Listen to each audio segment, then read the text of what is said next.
Hey folks, let's see, I am going to stream some martial powers and spell point warlock creation, development, design stuff for 5th edition today. Give me a second here to check my signal, see if I'm live. And then I'll go through a quick intro here and we'll get to work. So checking my volume. I'll go through a quick intro. Mic check, 1, 2, 3, mic check, mic check. So 1, 2, 3. Checking my volume. I'll go through a quick mic check, 1, 2, 3, mic check, mic check. Yeah, okay, that sounds good enough. I think I can bring my microphone closer to my face and that'll help bump the volume a bit. We'll all adjust accordingly together. So let's see. Hey, Massacre Girl, this is the representative. This is the iconic character that we have for the Rakdos Pact for Warlock. The Pacts and Patrons of Ravnica. It's 10 otherworldly. Here, I'll show you. Well, I might be working on this a little bit with you guys today. So Pacts and Patrons of Ravnica.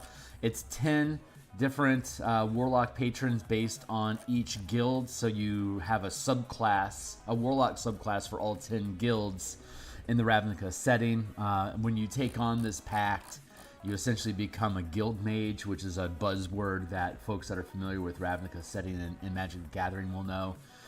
So your patron, your guild becomes your patron, and it has different, like for example, we have different ways that the guild can magically or otherwise communicate with your character. So you can pick one of these, roll it, or use it as inspiration for your own. Like you have a telepathic bond with the pact of the guild itself. Couriers of spirits deliver messages for you to follow. Illusory images visible only to your guild's warlocks will guide you. Your patron coordinates warlocks through sending spells or like sending spells or similar magic. You report to an NPC warlock of higher renown directly, often in person, or your patron acts through you as intuitions without thought. So these are like different ways that you can express the magic, the guild that you have a pact with communicates, provides you missions, insights, informations, divinations, stuff like that.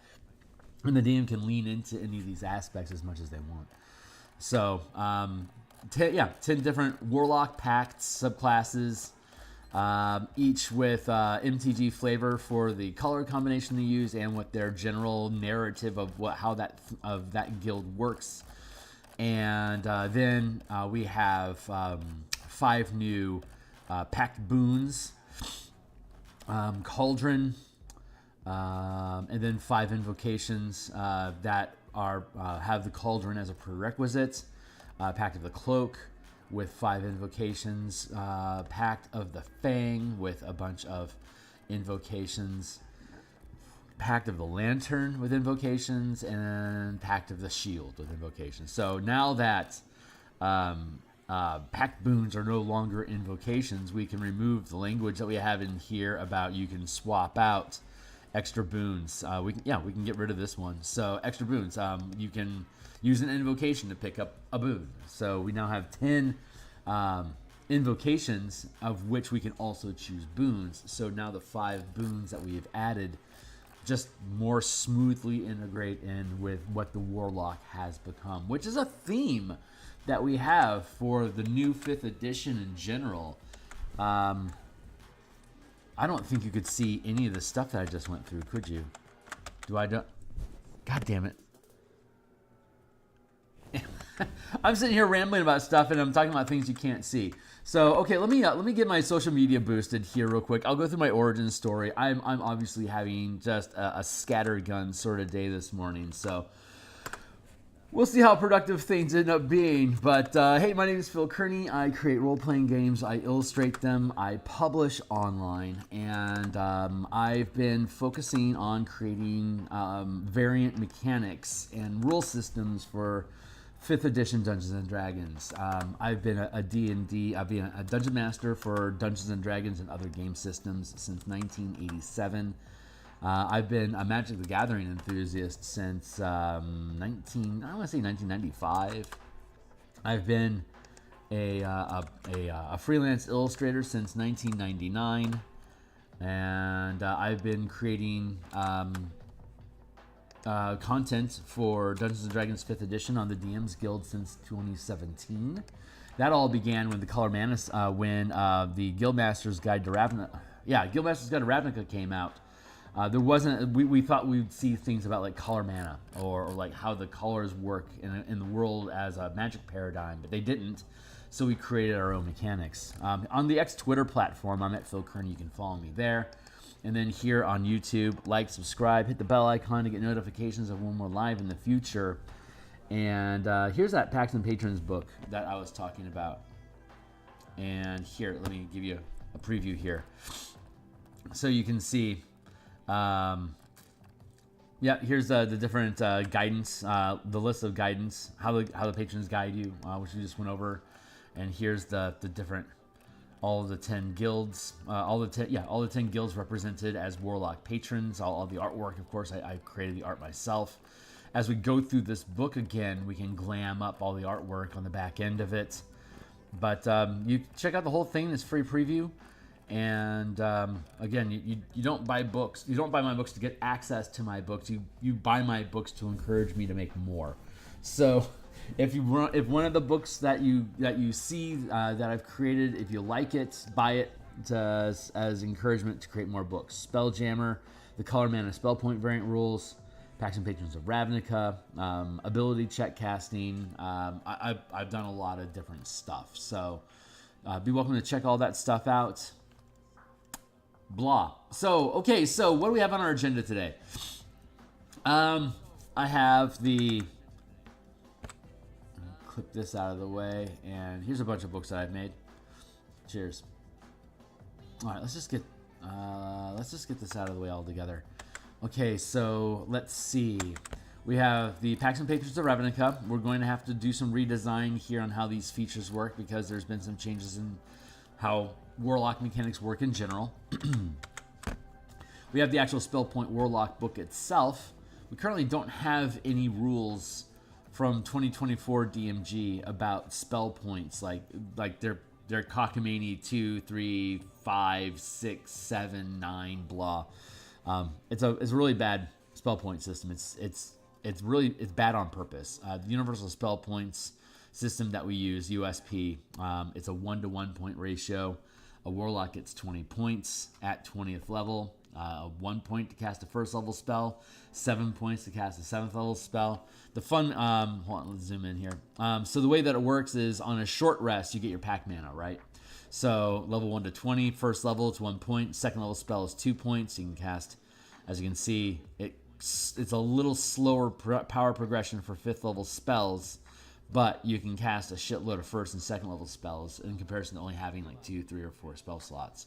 That's all short rest. And then the Mystic Arcanum itself, a 6th, 7th, 8th, 9th spell, and that we add Wish to the Warlocks list as a means of making a direct request upon their patron to change reality with them.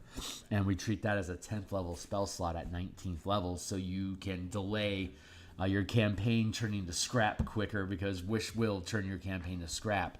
If you give it to them at 17th level, it's not easy to say if you're going to survive to 20th level, like if the campaign will hold together long enough to get to 20th level. So I recommend the modified Wish. The way that works is the 10th level version of the Wish can just do all the different optional things, as well as duplicating any other spell effect of a lower level. And then there's the modified, like the spontaneous make a wish, right? The anything that you want, the reality bending wishes that you could permanently lose access to the spell. Well, the way that we look at it is at 20th level, that's when you get access to that feature. It's split. You get the wish spell at 10th, but then you can actually like perform like this miracle, kind of like a cleric can at 20th level, where you permanently sacrifice mana to permanently change the world. And the more you want it to be the way that you want without caveats, and the bigger the wish is, the more points it's going to take. You can try to chintz it only offer like 1 point, but it's going to be like DM nightmare, screw you over sort of narrative, like gotcha DMing and looking for the loopholes. But if you throw every bit of mana that you have so you can never use mana again, that will be like whatever wish you want, and it's going to happen the way that you want, because this is 20th level. It's going to cap off the campaign, and it's going to shut down your character's ability to continue adventuring because you just gave away all your mana forever. So you have short rest mana, 1 to 20, and then you have long rest mana, 6, 7, 8, 9, 10. You start getting, this is long rest mana, so you get a pool of points that 6 point, 7 point, 8 point, 9 point, 10 point, all those points together is a total of 40 points, plus the 20 you get from short rest. If you get 2 short rests per long rest, you end up having 100 points worth of mana over the course of the day, which, if you were here 2 sessions ago, is the exact same pacing for all of the marshals that we have with the martial power system that we've developed. And it's the amount of points that the sorcerer gets, and it's the amount of mana that a wizard and a druid get if they have the recycling, like the short rest recycling. They end up getting around 100 points as well. So it really grooves really nicely together. Everybody has the same amount of resources, but they all spend them in very, very different ways. So we may be working on this some as well. And then we actually have the Martial Powers book itself that we've been working on. Let's go back up. Actually, if you're interested in participating in Martial Powers, here is the playtest content. It's on my Patreon. You don't have to be a member, but bless you if you want to participate. Chip in a buck to help the cause. Click here and you'll take us to YouTube. Hey, here is the actual Martial Powers document. So if you click on that, it takes you to this document. But for you, it'll be read only. I can edit it, you can read it, but you can read the entire document. And it's currently 128 pages. So there is a ton of content in here. It has the actual power system, how the magic of powers work. It has a list of all the powers that we've developed, 178 in total, 115 require mana. The remaining 63 are like cantrip sort of effects, including feats, combat masteries, and damage types. And then we have how characters that use power have changed. And this is martial power, so martial characters have access to this stuff: the barbarian, fighter, monk, rogue, as well as the ranger and paladin. Ranger and paladin are special cases because they're half casters, so they get to play in interesting ways. And then the warlock can use invocations to learn powers, and a artificer can infuse items with powers that they learn. So like an artificer could make a scope of sharpshooter, for example. It's while this scope is active on your weapon, that weapon becomes, you can use the sharpshooter feat while using that weapon because your scope is infused with the sharpshooter feat. So like that's a way that artificers can play with this system as well, and have both spellcasting as well as powers. The ranger and the paladin, they have their list of prepared spells, but they can learn powers instead of spells. And the smite system replaces. Hey Tyler, it's good to see you, my guy. Good morning. So I'm just rambling about the system right now, kind of ramping things up. We have the barbarians built out. We're only using the 4 subclasses. We're only putting the 4 subclasses that are in the player's handbook into this book. But at the end of the document, for those that already knows, we have all of them, all subclasses from 2014, Tasha's, all that stuff, all the official WotC subclasses for all those classes we have built out. So that basically means that we'll be able to fire up a supplement to bundle with this sooner than later, like all the other subclasses. And if you keep an eye out on the DMsGuild, probably next week, I was participating in a book that is takes all of the unpublished classes, and we updated them to 2024. I did the monk, all the other 6 monk classes. So that'll be coming out on DMsGuild pretty shortly. There should be some social media postings about it. I need to start gearing that stuff up. So you can check out my X Twitter platform later on today or tomorrow, whatever, and I'll have a social media posting about that book being released, which will be very shortly. So let's see. We have the... when you take the attack action, this is where I wanted to be at. In addition, when you sacrifice, okay, and we made action economy universally sacrifice. So hold on, let's go back up here. I talked about this not last time, the time before, that we can, the short rest doesn't allow characters to nova, but it also isn't a lot of mana at all. So you burn through it really quickly, and it kind of has a feel bad leftover. So we have empowered actions. Empowered actions are ways to give up action economy during your turn to generate mana that you can then spend during that turn as well. If you don't move, if you don't have a speed of 0, like if you can't move, you don't have a choice, fuck you. But if you could move and you haven't, and you choose to reduce your speed to 0, you get a point of mana for free. So stand still and you can ramp mana up. Bonus action, you can use your bonus action to create mana. So at first level with first rank powers, you can generate 1 point of mana. When you get to 9th level with 3rd rank powers, you can generate 2 points of mana.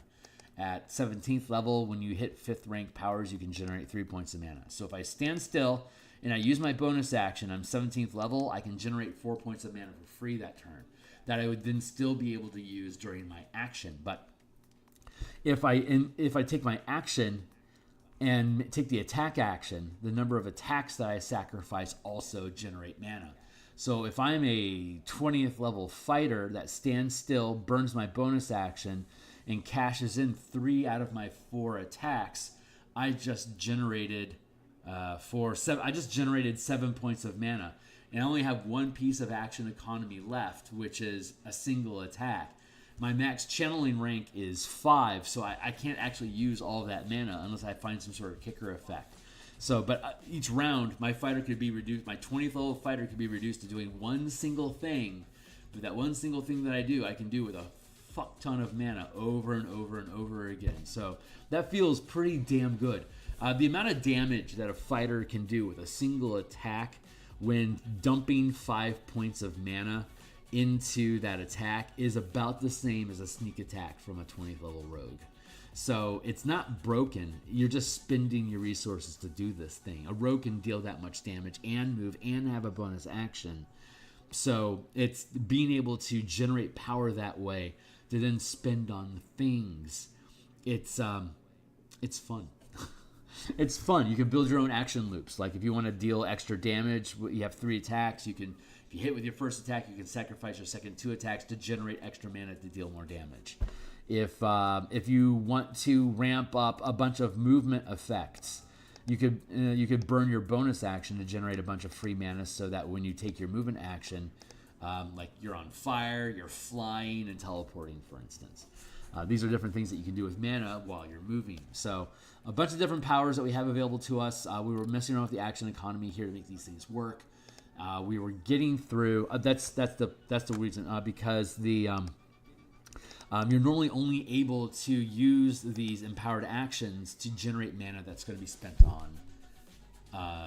on martial power. So only martial characters benefit from this. You can't spend it on spellcasting, innate spells, or as a class. It just doesn't work for them. The only thing it works for is empowering, is channeling martial powers.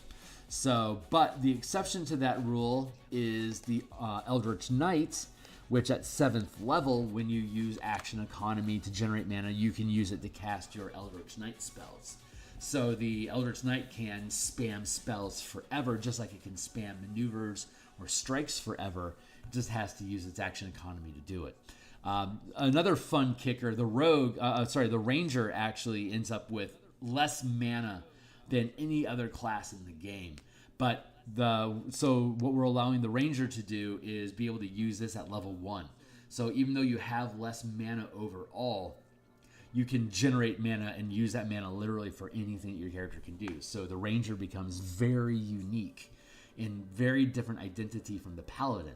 So the Paladin has it can stack bonus mana on top of its own mana to overclock smite damage. At 20th level, a Paladin can put seven 10-sided dice onto a smite, for instance, which is insane damage, but it's actually just the high end of what we can see characters can do now with the 2024 mechanics. It's great.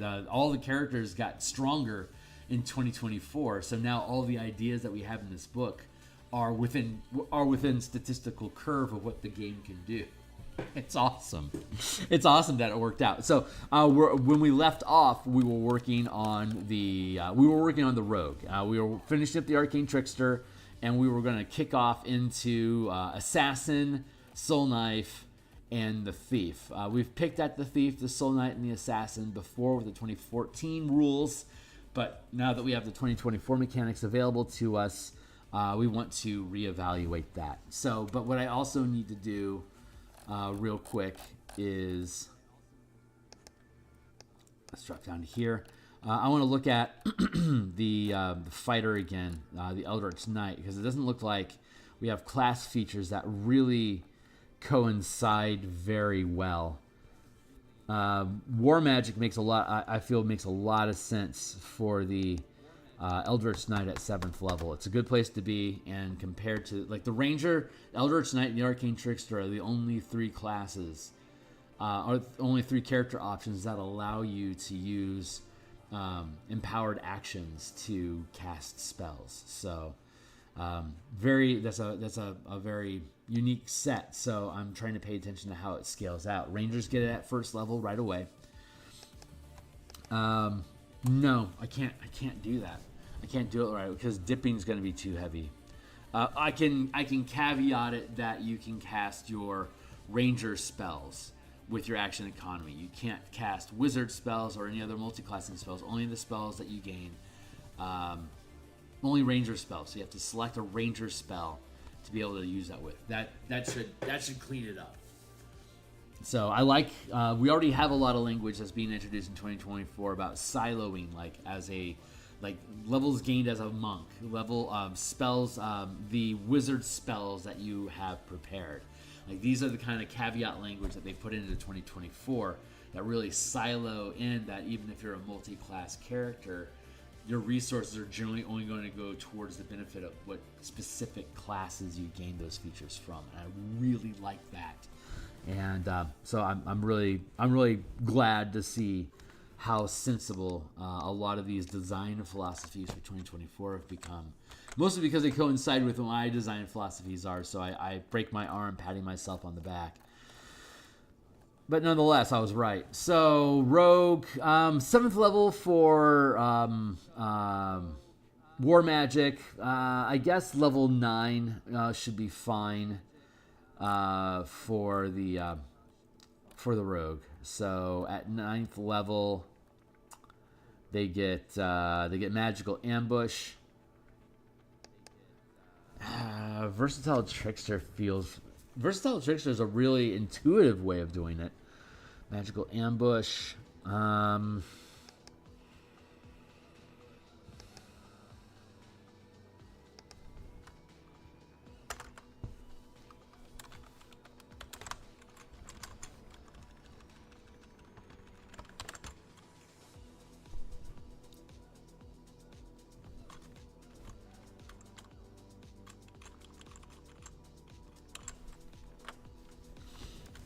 To cast a spell.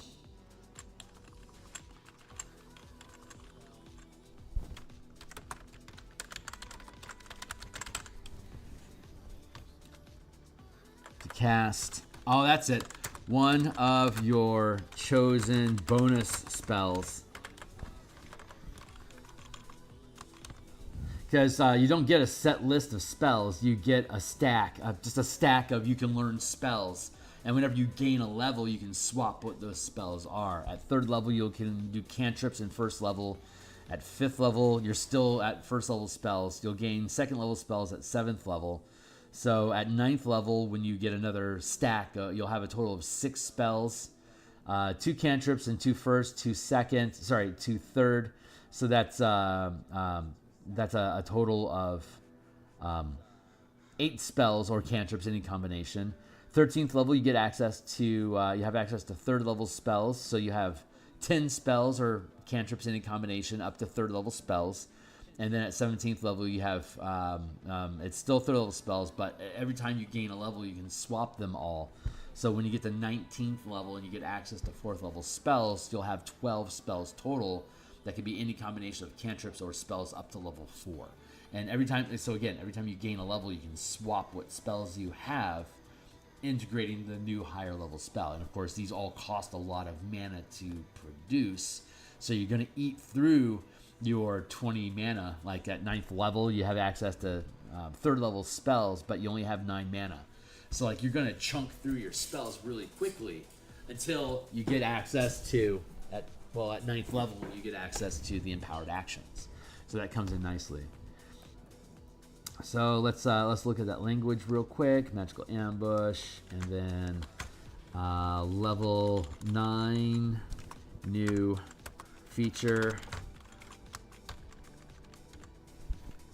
Let's see. Trickster magic. We had war magic up here. We'll have trickster magic here. But we do need. We actually just learned got a really good piece of code here.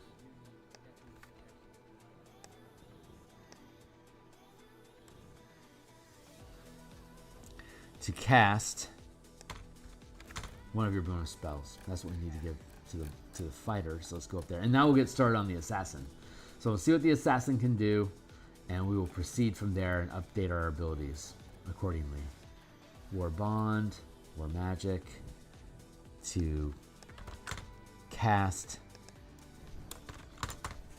one of your chosen bonus spells instead of channeling a power. So, and again, the Elder's Knight has the same progression. Cantrips up to 4th level spells with a total of 12 to pick between that you can change every time you gain a level. You can swap prepared powers. When you finish a long rest, you can swap a number of known of powers prepared equal to the max rank of power that you can channel. So at 1st level, 4 powers. You prepared 4 powers, and every long rest you can swap one of them. At 5th level, you gain access to 2nd rank. You'll have a total of 8 powers, and you can swap 2 of them when you finish a long rest. At 9th level, you'll have access to 3rd rank power. You'll have 12 powers total, and you can swap 3 of them whenever you finish a long rest. 13 is 4th rank, and you'll have a total of 16 powers, and you can swap 4 of them when you finish a long rest. And then finally at 17th level, you have 20 powers, and you have access to 5th rank power. So whenever you finish a long rest, you can swap 5 of them. So and that's how we're building basically the sorcerer. The Bard, Paladin, Ranger, anyone that's listed now in the player's handbook as being able to change one spell when they finish a level, or swap one spell when they finish a long rest. It's now a number of levels equal to the max rank or rank of power or level of spell that you've gained. So like a sorcerer can only change can only change spells when they gain a level, but they can at 19th level, they can change 10 of them. At 3rd level, they can change 2 of them. At 5th level, they can change 3 of them. At 11th level, they can change 6 of them. So they'll have a lot of variety. They'll stick with what they have for a little while, and then they'll swap it again. So, excuse me. There you go.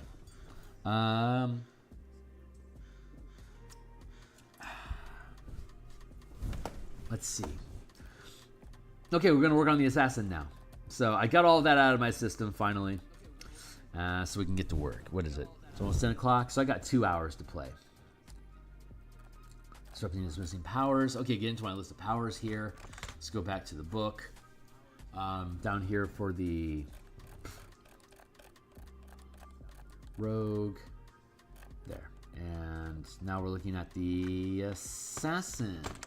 Let's see what we have going with the assassin. At the time, we didn't have any changes, so that's going to evolve here. Let's do it like that. 1, 2, 3. No, it's 3, 9, 13. 3, 9, 13. 17? Yeah. 3, 9, 13, 17. There we go.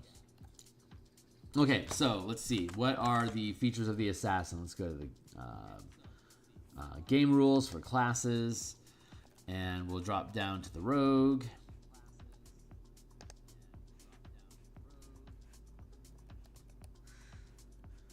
Rogue subclasses. So when we finish this, we'll start working on we have 3 subclasses to go here. So when we finish that, we should have time to get into start getting into Warlock. When we come back Monday night, we'll be streaming some more of this. We'll continue with Warlock and then get into Ranger probably on Tuesday. And then on Friday, we'll probably still be in Ranger on Thursday night, but we might finish it and then get into the Paladin on Friday next week. And then Saturday, a week from now, we should be able to finish up the Paladin and continue with the Warlock. So we've gone through all this cycle, get back into the Warlock, and then probably in the second week of October, we'll be rebuilding the magic items and the creature power templates. And then we'll be able to start prepping the mega dungeon that will run the 3rd level martial power characters through. So keep an eye out for that shit. That's on the way. So let's see, assassin. I'm really frustrated that they did not include what level each of these things are. There's assassinate. I think assassin's tools is also 3rd level. I think infiltration expertise is 9th, and venom weapons should probably then be 13, and then death strike would be 17. So it's really lame that they didn't include that yet. Death strike. They really need to clean their shit up.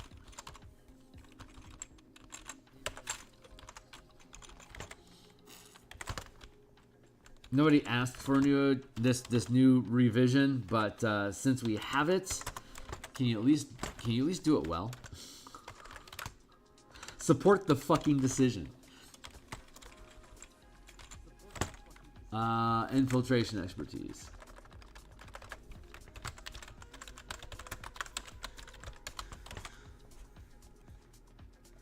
Assassin's tools and assassinate.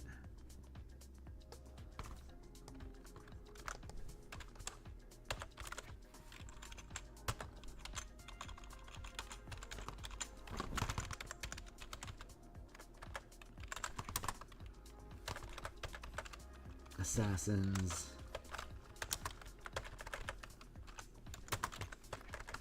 Come on, Kearney. There we go.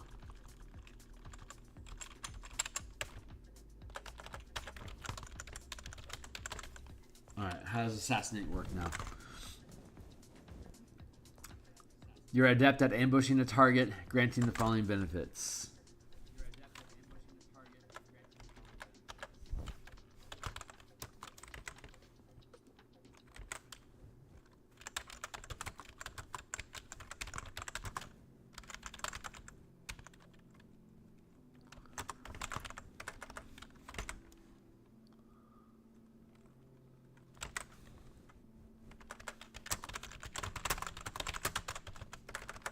Following features.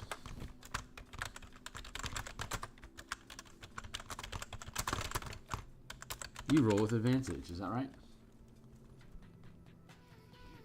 And surprising strikes.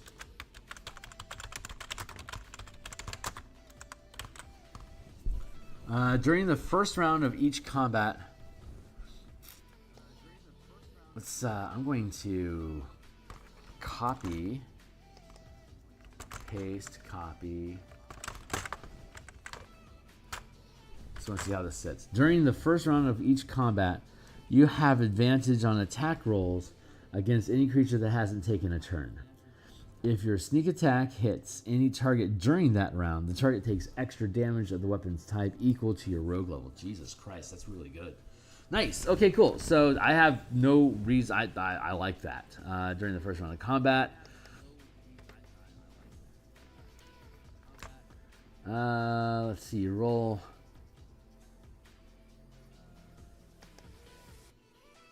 You roll initiative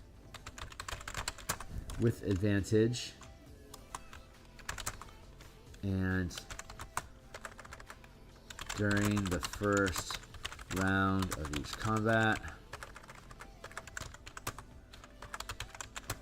you attack.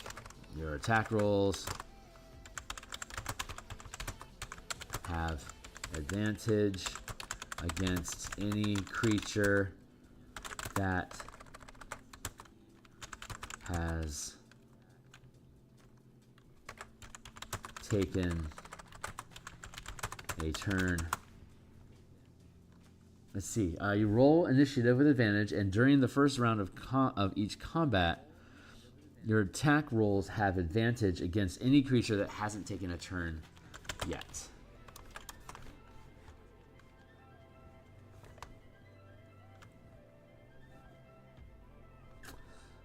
And during the first round of each combat, your attack rolls have advantage against any creature that hasn't taken a turn yet.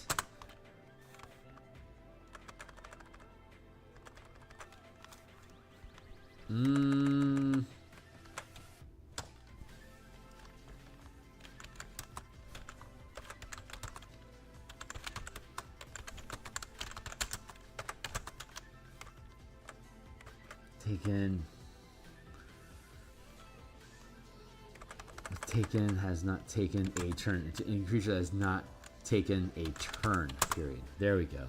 Your roll initiative with advantage, and during the first round of combat, your attack rolls have advantage against any creature that has not taken a turn. There. Okay, good. And then during the first round of combat, if your sneak attack hits,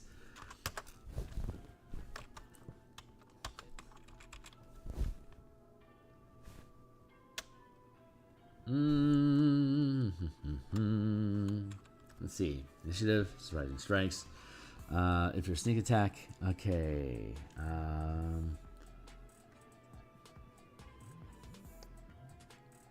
The target takes extra damage. Rising Strikes. During the first round of combat, if your sneak attack hits, during the first round of combat, your sneak attack deals extra damage equal to your rogue level, period. The reason why I want to cut that out is because there's so many different ways of being able to do damage with the martial power system. Whether you're channeling a strike that deals different, like that deals damage different from your weapon, or if you simply have prepared a magical damage type like necrotic or psychic or acidic damage, then you will just be able to do that. So we don't need, unless it's specifically ability is specifically forcing you to deal weapon damage, you can just deal whatever type of damage it is that you deal. But adding that language actually restricts what you're supposed to be able to do with this system. So it stays loose, because specific trumps general. So when I bring up weapon damage, that is trumping, like, well, if I try to use necrotic damage, does that not work? Technically, in that wording, the answer would be, yeah, you can't. That's why we had to remove it. Thanks again for folks that are taking an interest in what this thing is. In the description down below, I have a link to my Discord channel. Discord community is here, and Patreon is here. Folks that are $1 contributors to my Patreon, they have first right to seats during playtesting, and we'll be doing a Mega Dungeon playtest with the Martial Power System off of my Discord channel in the beginning of November. So if you're interested in that, you are welcome to participate. Assassinates.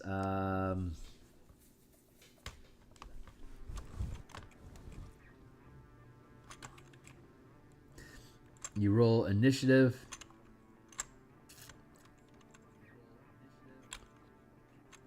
Let's see. Roll initiative with advantage, and during the first round of combat, your attack rolls have advantage against any creature that has not taken a turn. During the first round of combat, your sneak attack... Thank you, Timely Timer. During the first round of combat...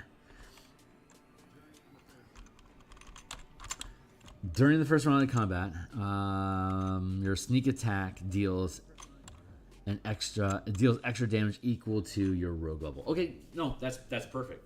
That's nice and simple. Then we have Assassin's Tools. Let's see. How does that work? You gain you get kits and you're proficient with them. That's cool that you get them. No reason to change that. So let's just drop that into place.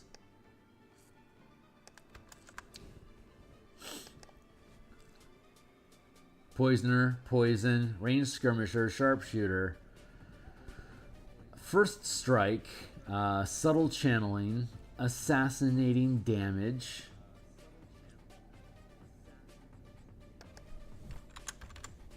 flicker pounce, and then efficient power to reduce the cost of assassinating damage, and then efficient power to reduce the cost of flicker pounce. Cool. Okay, that's a good stack of abilities. I'm content with those. Let's see what does infiltration expertise do now. You are expert at the following techniques.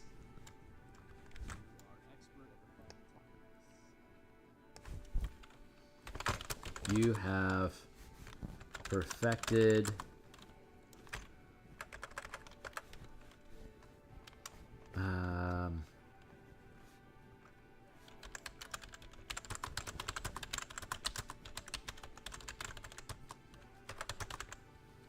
granting you the following features.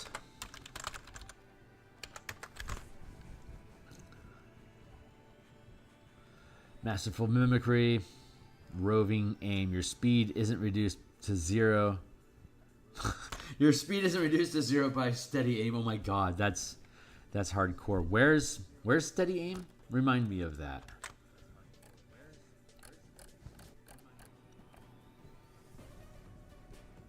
Is it reliable talent? Steady aim, 3rd level. There you go.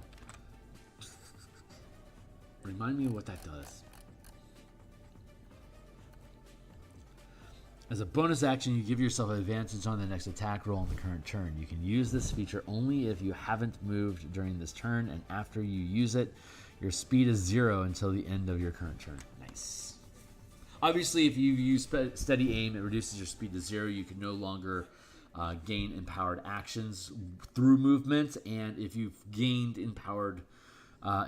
temporary mana through empowered actions of reducing your movement speed to 0, you can't take steady aim. So those are clashing features.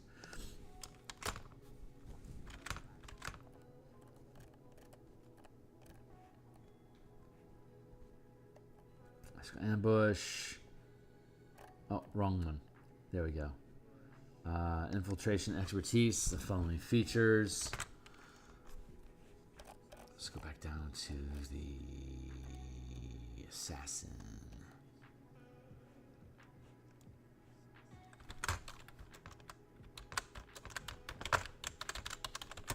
Masterful mimicry. Hello and good morning. 1, 2, 3, 4. Uchi, what up?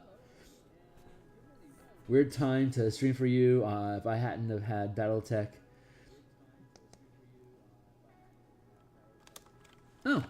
This is my Saturday morning stream. I stream basically 9:30 till noon Seattle time, and it's about 10 o'clock here right now. Yeah, it's 10:08, so I'll be on for the next 2 hours. But yeah, Saturday's different. It's I get to sleep in a little bit, have some breakfast, and then jump on stream and do some design stuff. Sometimes I'm on as early as 9, but it's rare. It's typically 9:30. Masterful mimicry, period. And let's see. You want to early mimic another person's speech, handwriting, or both if you have spent at least 1 hour studying them. I can modify that. Cut, paste. You can unerringly mimic another person's speech, handwriting, or both if you have spent at least 1 hour studying them or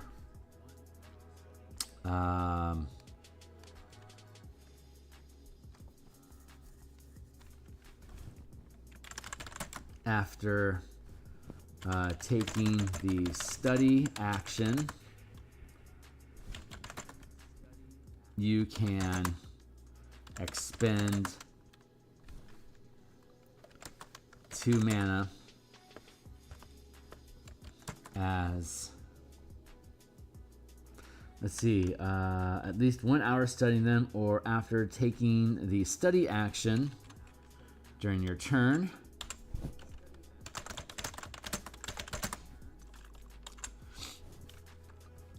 We'll make it 3. We can expend 3 mana.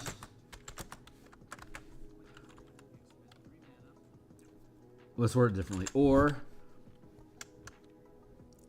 if you have spent at least 1 hour studying them, or if you expend 3 mana during your turn while taking the study action.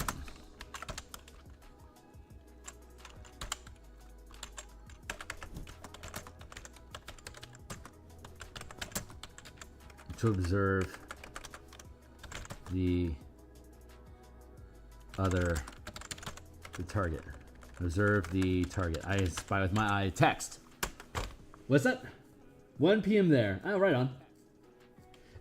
No. It's the study action is a new action. There's study, search, utilize, hide, move, influence, attack, magic. I think I said magic already. These are the different actions that now exist. And study incorporates investigation, but also can be arcana, religion, and history. Like if you're studying something, that's an interesting thought that you'd be able to take the study action using history to research somebody in a book and have the magic pull out their personality from the writings of them in that book. That's kind of fucking cool. Like you can read about somebody and the assassin, just by reading about them and spending mana when they do it, they can automatically, accurately be able to reproduce who they are. That's really cool magic. So I'm keeping that. I like that hidden roving aim. That hidden exploit. I think that's really fucking cool. Your speed isn't reduced to 0 when you use steady aim. Period. By using steady aim. So okay, by using steady aim. 1 hour, or if you spend 3 mana during your turn while taking the study action. That seems appropriate to observe the target. Is the mimicry of the dead. Hell yeah, man.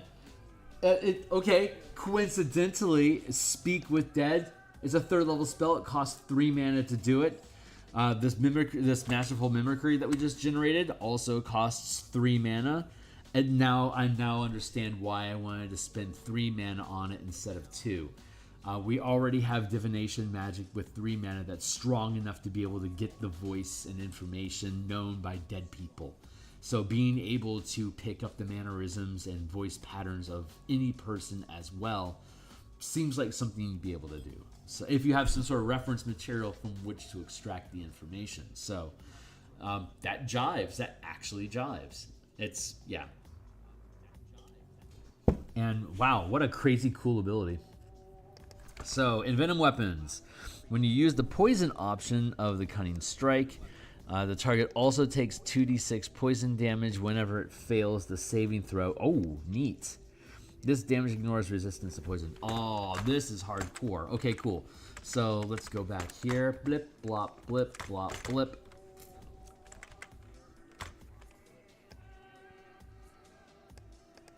Okay. So let's check this out. I think we get Poisoning Strike.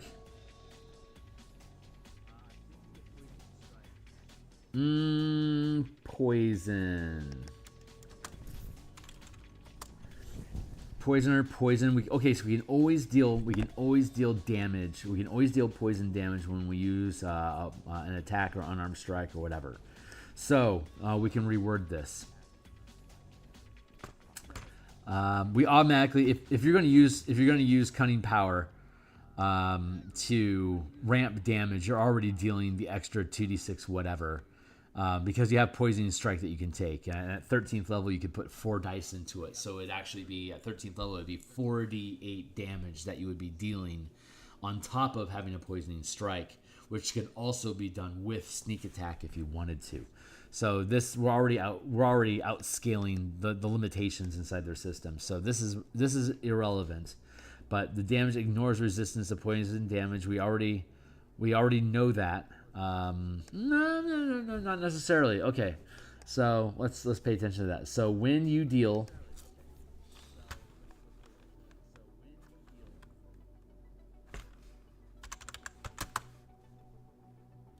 hold on, let's go check the Poisoning Strike and power strike to see how that works exactly, because it might be relevant.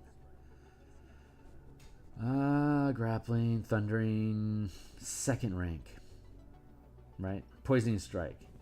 Your weapon can deal poison damage and add 1 power die per mana burned. In addition, the creature is poisoned. The creature can attempt to end this effect by succeeding a Constitution saving throw at the end of each of its turns. So we need Poisoning Strike, a 2nd rank power on the bonus list of the assassin by the time they get to 13th level. So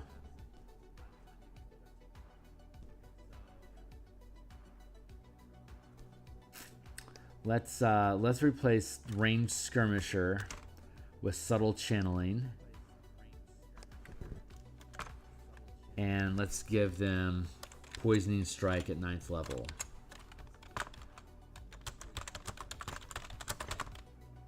Strike 2. There. Okay, and now we have the language that we need to be able to encode this properly. So, hey, what's up? Yeah, it would automatically.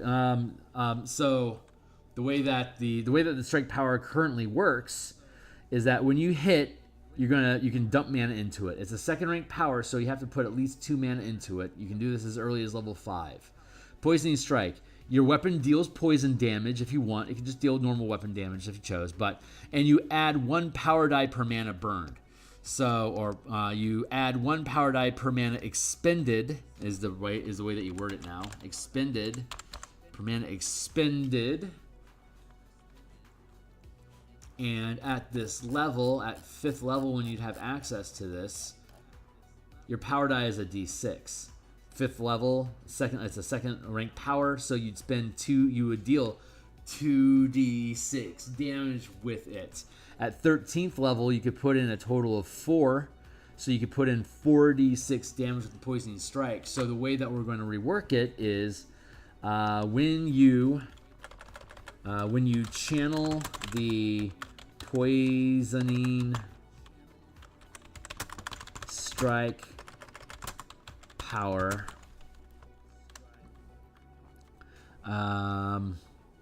the target,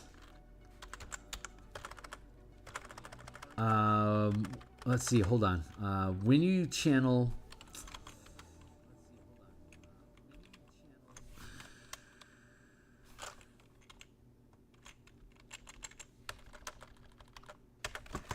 after,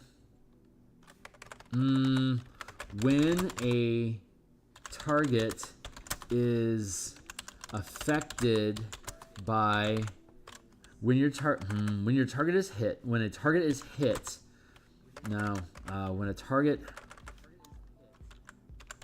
takes damage from your Poisoning Strike power, There we go.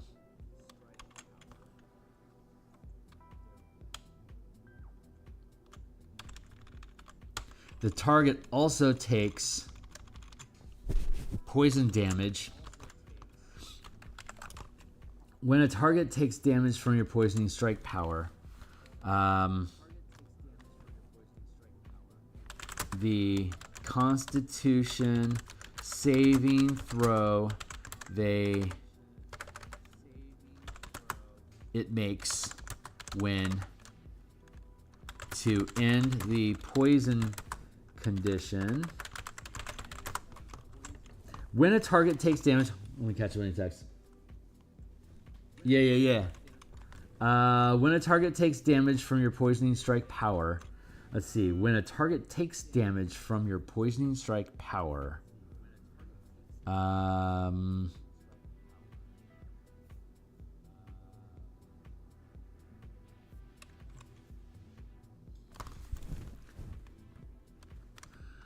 when a target takes damage,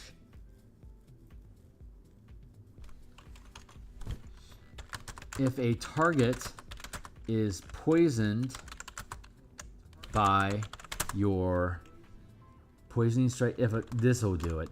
If a target is poisoned by your poisoning strike power, when it makes a Constitution saving throw to end the poisoned condition. If it fails, it takes poison damage equal to a number of power dice. It takes damage equal to the result. It takes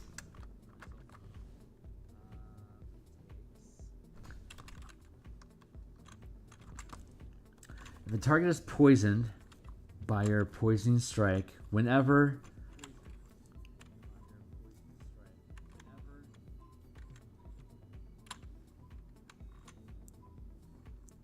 also takes poison damage whenever it fails the saving throw. This is a tricky one. I mean, so you're going to deal the amount of mana, the amount of damage you dealt with the strike power, the additional damage dealt by the strike power they take again every time they fail their saving throw to end the poison condition triggered by the poisoning strike. So parsing that out, we're parsing out that code. What a trickiness! It's just the trickiness of it. It's code. It's literally a 5e coding language. So sussing out the proper way to layer the syntax is the challenge that we're playing with. So if a target is poisoned by your poisoning strike power, here it is. When a target is poisoned by your poisoning strike power, if it fails the save to end the effect, it takes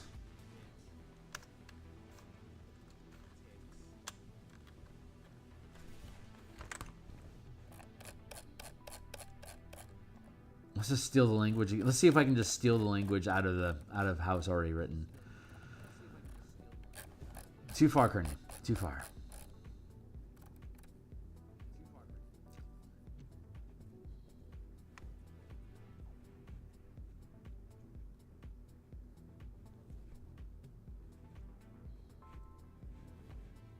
You can deal poison damage and add 1 power die per mana expended.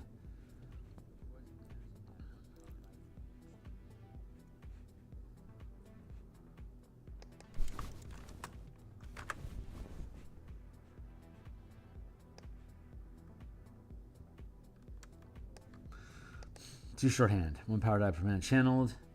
Your damage increases by 1 power.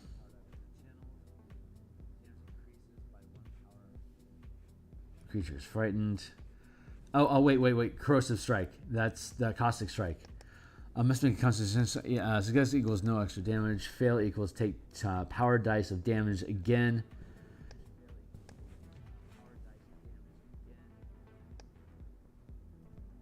dice of damage again. So we have language here that already exists. Take power dice of damage. That's horribly written, but it exists. So when a target is poisoned by your poisoning strike power, thank you, timely timer. If it fails the save to end the effect, it takes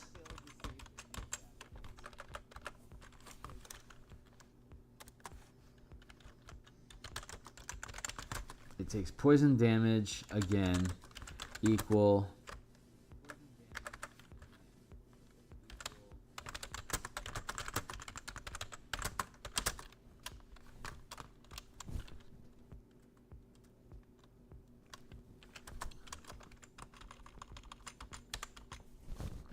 one power die per mana.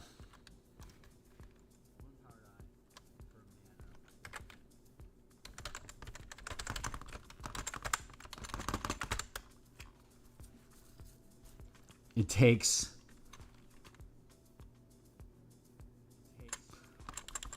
takes the same number of power dice of damage again, period. When a target is poisoned by your poisoning strike power, if it fails the save to end the effect, it takes the same number of power dice of damage again. Power dice, same number of power dice of poison damage again. There, we figured it out. So when a target is poisoned by your poisoning strike power, which requires at least 2 points of mana to do, if it fails the save to end the effect, it takes the same number of power dice of poison damage again. There you go. And this is and the poison condition lasts, or it's hard coded that the condition lasts up to 1 minute, and it ends when you succeed the saving throw. So this will happen repeatedly every round.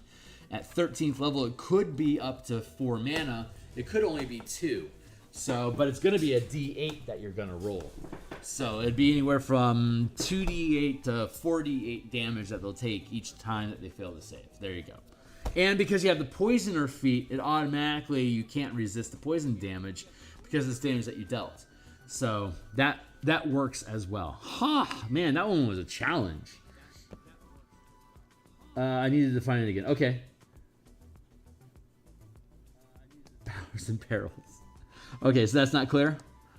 Number of the same number of power dice of poison damage. The same number of power dice rolled.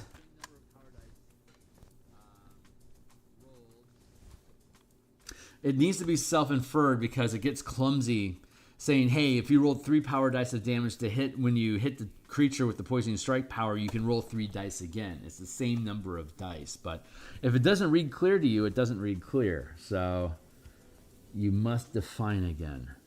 Define what again? When a target is poisoned by your poisoning strike power,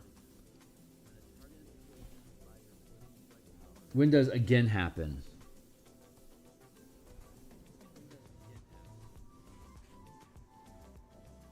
Oh, maybe again isn't necessary because the triggering condition is when they make the save and they fail. So I don't need to say again.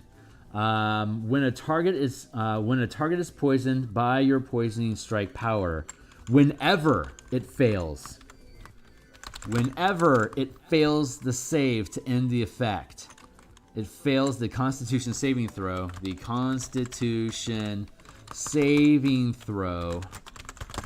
To end the effect, it takes the same number of power dice rolled of poison damage. The same number of power dice. It takes... I see where... Am I happy with that, though, now? When a target is poisoned by the poisoning strike power, whenever it fails the Constitution saving throw to end the effect, it takes the same number of power dice of poison damage. Again, feels right here. It takes the same number of power dice of poison. It takes the same number. It takes poison damage.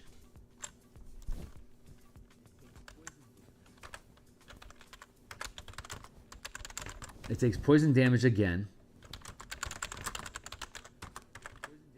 equal to the number of power dice rolled when you hit.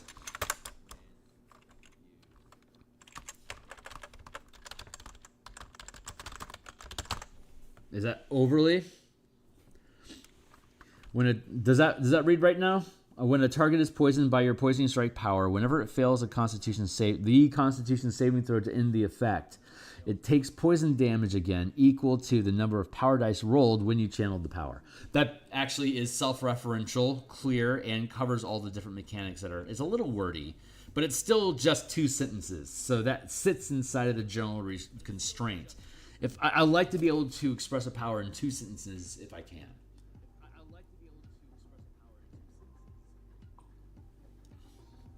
If that's not meshing, if there's something that's still sticking in your craw, just let me know, and I'm happy to explore that idea a little bit more.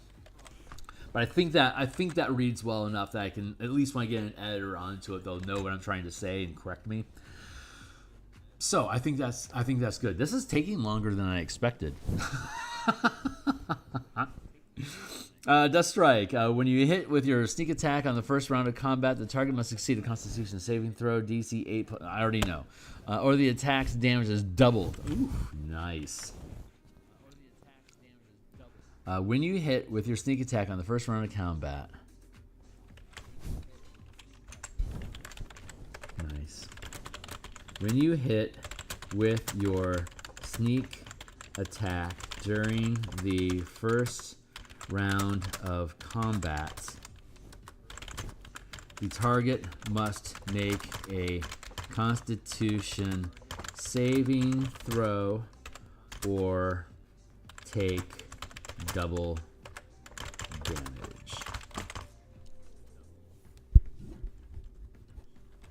Or we'll use the language, or the attack's damage is doubled. That can be psychotically high damage.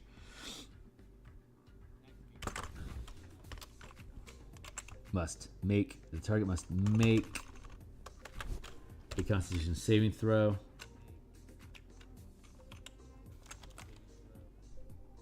Must succeed. New way of wording that. Must succeed a Constitution saving throw, or the attack's damage is doubled. And we already know that from the description of channeling above, that whenever you're making a saving throw, it's inferred that it's DC plus proficiency plus your channeling ability modifier equals the target DC. So anytime it's referencing that, it's always a self-referencing back to your channeling DC throughout the book. So we don't have to add that to every sentence. All right, Uchi, thanks for the confirmation. I'm going to take a sip of water to keep myself balanced. Death Strike, pretty good. And then we have the assassination power. That's an exploit. You can get it as early as 13th level. Assassinating damage. When you deal damage with a weapon attack to a target that has yet to act in combat or is unaware of your attack, you deal maximum damage, including any additional damage dice such as sneak attack or when channeling a strike power. So, assassinating damage stacks with Death Strike, so you'll deal double damage with Death Strike, and the damage is maximized. So it'll cost you 4 mana to do it, but boy, what a punch! So it stays within this. I worded it this way specifically because I wanted to stay inside of the statistical confines of what your damage dice rolls would allow. Being able to spend mana to be able to deal maximum damage is worth, because you know how much damage that's going to be, and chances are it's going to be a lot. But then being able to stack Death Strike on top of it to just flat out double it, that's insane. That's like potentially 200 damage. But it's only during the first round. It's only if they haven't acted yet, and you're able to get a sneak attack off on them, which means that you often will be able to do so. But yeah, that's really good. That's really, really good. So we're done with that. Let's go down into the Soul Knife. Happy to be clear of that.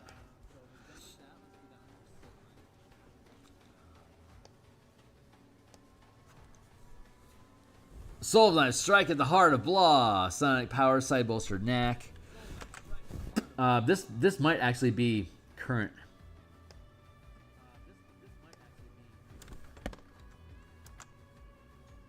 There and there. What font size am I using here? 12 versus 11. Okay, that makes sense. So let's up this to 12.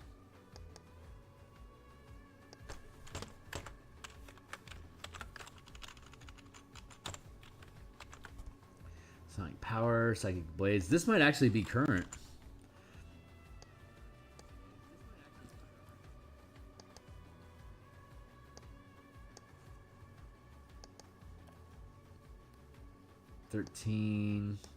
Psychic Veil.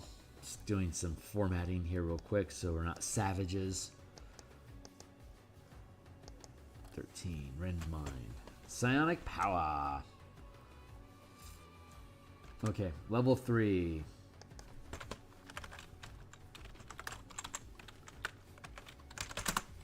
How's this go? Psionic Power. Okay, so obviously we don't need to have a psionic die because we have the power dice that replace them. Any feature, subclass, psionic die, blah, blah, blah. You regain them. Who cares? Doesn't matter. Psi focus. Okay, side bolstered knack.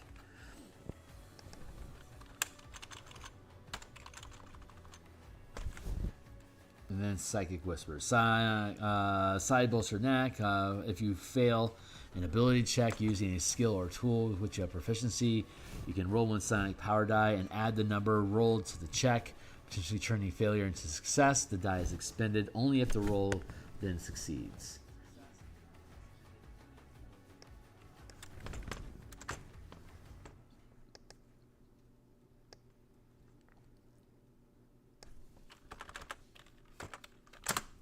If you fail an ability check using a skill or tool with which you have proficiency, you can roll one power die per mana spent up to your max channel limit and add the highest number rolled to the check, potentially turning a failure into success. If the check fails, you regain the mana spent this way.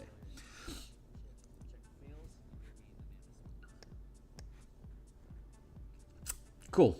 Most of the abilities work that way. There are other powers like add a power die to your attack roll, add a power die to your saving throw, add a power die to your ability check. And generally, when you do that, if you still fail to hit, fail to save, fail to check, you get your mana back. So, yeah, fun, very, very fun. So you're encouraged to try. You don't like if you have to pay mana just for trying and you fail, then you're gonna wonder, should I even try or not? Because I don't know if I want to spend the mana. Then it's gonna be like, well, do I want to succeed? Am I willing to pay to succeed? Is how it now reads. It's subtle, but it's different. Am I willing to pay mana to try, even though I can fail, or am I willing to spend mana to succeed? Because if I don't lose any mana. It's a different feeling, but it's much more empowering. Pardon the pun. Much more empowering and much more encouraging you to use your abilities. Like, is it worth it? Is it worth? Do you really? And this is the way I use inspiration points, by the way. It's a quick tangent. When I run games, I generally allow characters to accumulate multiple inspiration points that they can pool together and spend on tasks as they please.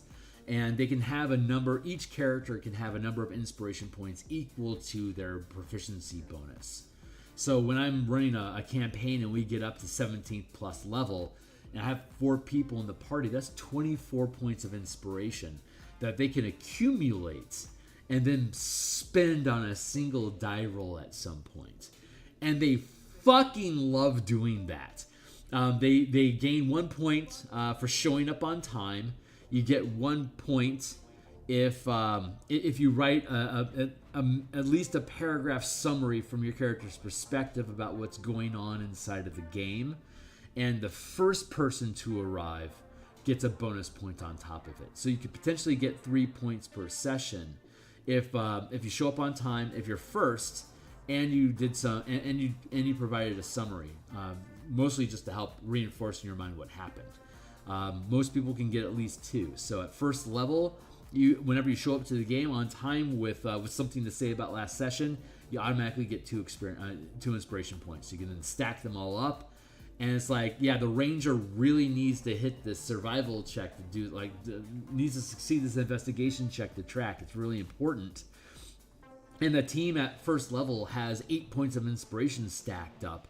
That means they could re-roll that investigation check 8 times until they get a number that they're happy with. And they know that they can keep spending them, so they're always having an ongoing conversation at the meta level with each other. It's like, is this worth spending inspiration on? It's like, I don't know, man. We're getting close to our max cap anyway. We may as well pop some points. It's like, is this worth it? Yeah, let's put 2 points into it and see how it turns out. And then we can reassess. The more they know they're approaching a boss battle, the more they'll hold on to those points, so that they can guarantee they can stick something like assure a counter spell, or make sure that they survive a save against a nasty ability, or like if the paladin really needs to land a smite, we'll hold on to those inspiration points and potentially hit a crit. So they're crit gambling with their inspiration points. A lot of fun, and it really is a gamified level, a meta level of running the game, where you have these resources that you can throw at challenges to change the results that you get. So you're operating within your constraints of resources that you have to manage the die rolls that you make. But then you get to decide, is it worth it to me to have this die roll fail or not? So actually integrating die, like, people are like, you don't need to have a die roll for everything. It's like, but if you do, you can throw mana at it. And you may, as a DM, just decide that something's going to be automatically successful if they try it.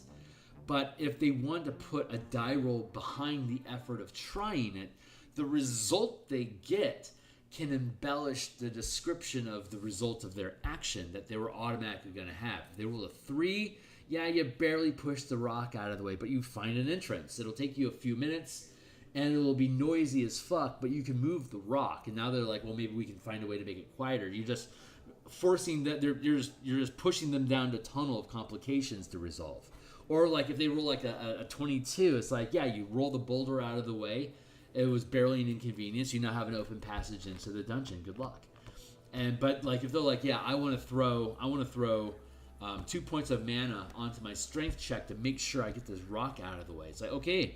This tells me, even though they were going to be able to move the rock anyway, regardless of what the result is, I know they were willing to spend 2 points of their resources to do this.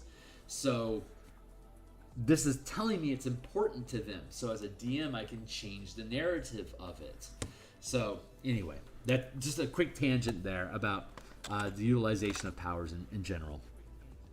Psychic Whispers. So you can establish telepathic communication between yourself and others as a magic action. Choose 1 or more creatures you can see, up to a number of creatures equal to your proficiency bonus, and then roll 1 psionic energy die for a number of hours equal to the number rolled. The chosen creature can speak telepathically with you, and you can speak telepathically with them to send or receive a message. You and the other creature must be within 1 mile of each other. A creature can send a telepathic message at any time, no action required. The first time you use this power, you require a long rest, unless you don't expend the energy die after each rest. You don't expend the energy die. Other times you use 1 power die. Okay, and this is, you can establish telepathic connection between yourself and others. Magic action: choose 1 or more creatures you can see, up to a number of creatures equal to your proficiency bonus. Cool. All right, so I think this already works. I think we already resolved all this, but we're just going through it to make sure. So you can sustain telepathic communication between yourself and others. Perfect for quiet infiltration. As a sustained power, as a first rank sustained power, which means you can tap a point of mana and just turn it on and leave it on for however long you want. As a first rank sustained power, you can tap 1 mana and choose 1 or more creatures you can see, up to a number of creatures equal to your proficiency bonus. As a sustained power, you can choose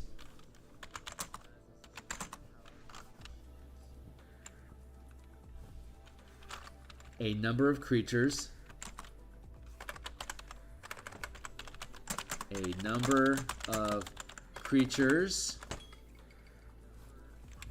that you can see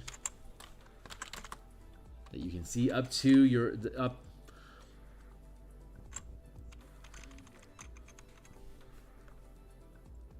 up to a number equal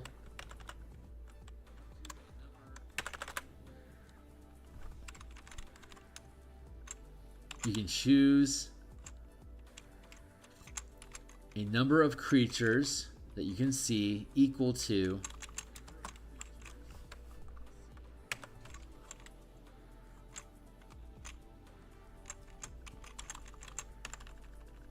you can choose one or more creatures that you can see up to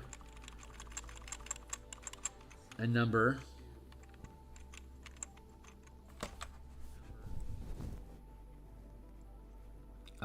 of creatures equal to your proficiency modifier. Up to a number of creatures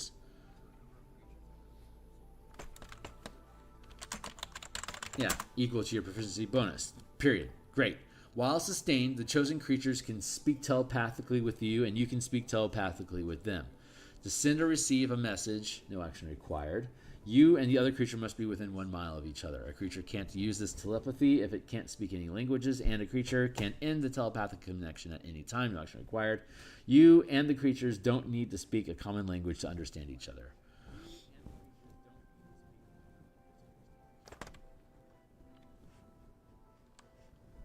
You can telepathically, while sustained, the chosen creatures can speak telepathically with you and each other.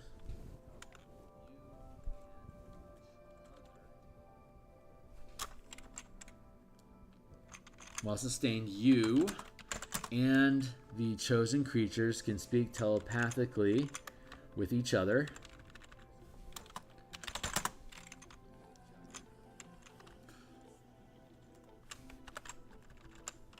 Period.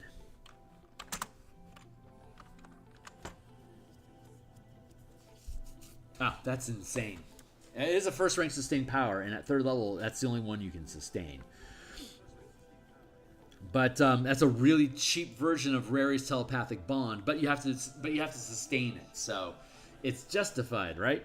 And it's also really weak at lower levels, but I mean, by 5th level, it's a party of 4. You're good to go, and at 5th level, you have you can sustain two ranks of power, and this will only require 1. So useful. You can manifest your psionic power. I got rid of the free the first time. The first time is free because you can sustain it literally until you fall asleep. Psychic blades. You can manifest shit. You can manifest shimmering blades of psychic energy whenever you take the attack action and use opportunity attack. You can manifest a psychic blade in your free hand and make the attack with that blade. The magic blade has the following traits. It's a simple weapon. It does d6 psychic plus the ability damage. Properties has finesse and thrown. Range 60, 120. Masteries has vex. You can use this property and it doesn't count against the number of properties you can use with the weapon mastery. The blade vanishes immediately after it hits or misses a target, and it leaves no mark if it deals damage. After you attack with the blade on your turn, you can make a melee or ranged attack with a second psychic blade as a bonus action on the same turn if your other hand is free to create it. The damage die of this bonus attack is a d4 instead of a d6. So I'm pretty sure our psychic blades has already resolved that, but I think we have an opportunity here to clean up the language a little bit more now that we know how it reads. So you can manifest your psionic blade. You can manifest a psionic blade. You can manifest your psionic power as a shimmering blades of psychic energy. Whenever you take the attack action, you can manifest the attack action or make an opportunity attack. You can manifest a psychic blade from your free hand and make the attack with that blade. The magic blade is a simple melee weapon with the finesse and thrown properties. It has a normal range of 60 feet and long range of 120 feet. When you hit with an attack, it deals psychic damage equal to your power die plus the ability modifier plus your channeling ability modifier.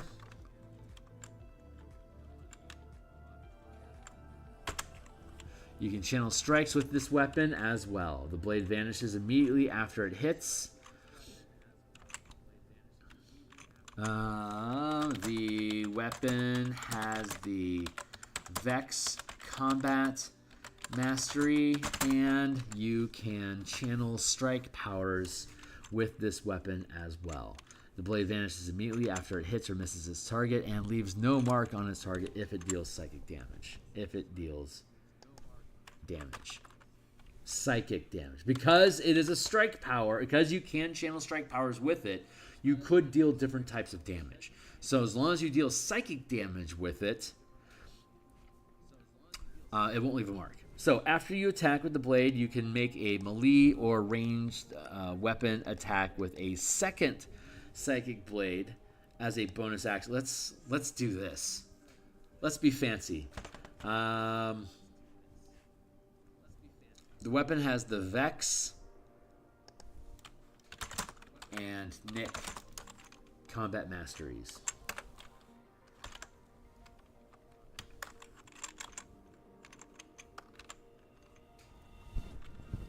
And you can channel strikes with it. Okay, cool. If you prepare a combat mastery, you can use it literally with any weapon you're proficient with. You manifest sonic power as shimmering blades of psychic energy whenever you take the attack action. You manifest a psychic blade that you are proficient with from your free hand and make the attack with that blade. You have to be proficient with the weapon to be able to gain free use of the combat masteries. Power die. When you hit with an attack, it deals psychic damage equal to your power die plus your channeling ability modifier. The weapon has the Vex and Nick combat masteries, and you can channel strike powers with this weapon as well.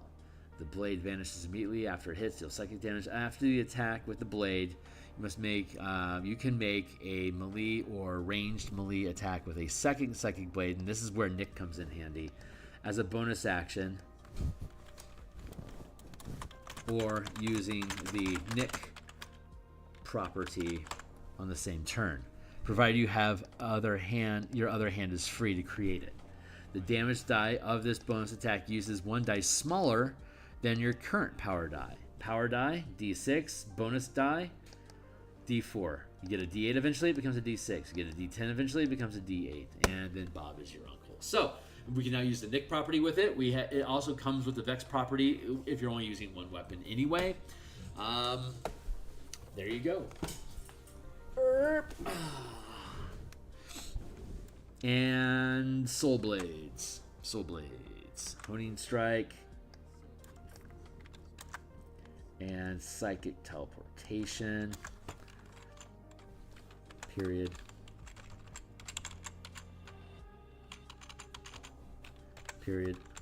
There. Your Psychic Blades are now an expression of Psi's suffused soul, giving you these powers that use your psionic energy dice. Giving you additional powers.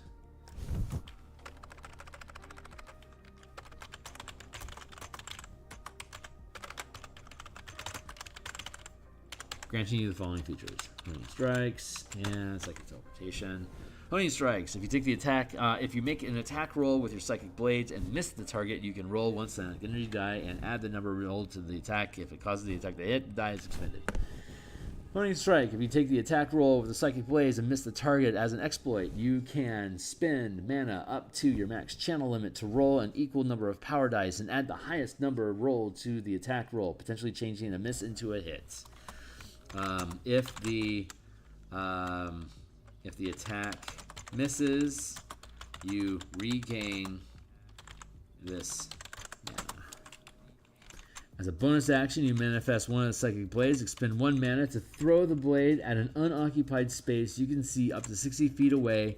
You then teleport to that space, and the blade vanishes. Hot daggity dig. Okay, cool. I'm good with that. And then Psychic Veil. You can weave a veil of psychic static to mask yourself. As a magic action, you gain the invisible condition for 1 hour or until you dismiss this effect. This invisibility ends early, immediately after you deal damage to a creature or you force a creature to make a saving throw. Once you use this feature, you can't do so again until you spend a psionic energy die to restore it. Okay, so Psychic Veil. You can weave a veil of psychic static to mask yourself as a sustained power. As a first rank sustained power, you can use an action or bonus action as a second rank.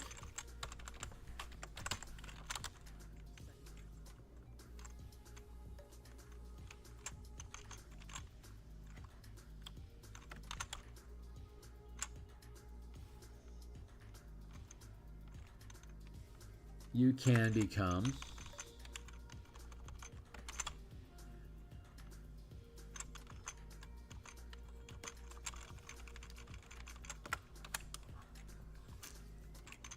you can magically become invisible, along with anything you are wearing and carrying. While the Psychic Veil is sustained, the invisibility ends.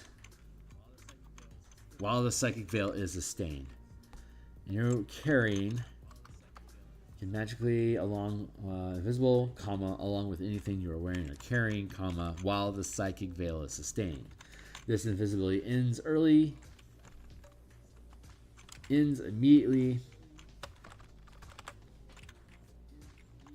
when you deal damage to a creature or you force a creature to make a saving throw. There you go. Cool. And then Rend Mind, final. You can sweep your psychic blades through a creature's mind. When you use your psychic blades to deal sneak attack damage to a creature, you can force that target to make a wisdom saving throw. And if it fails to save, it's stunned for 1 minute. The stunned target repeats the save at the end of each of its turn, ending the effect on itself on a success. So once you use this feature, bloody blow.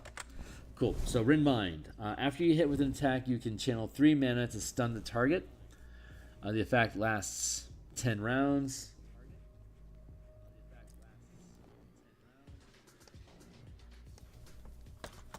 One minute. The creature can make a wisdom saving throw at the end of each of its turns to end the effect early.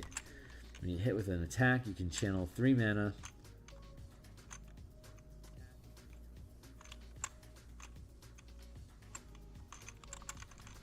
With an attack as a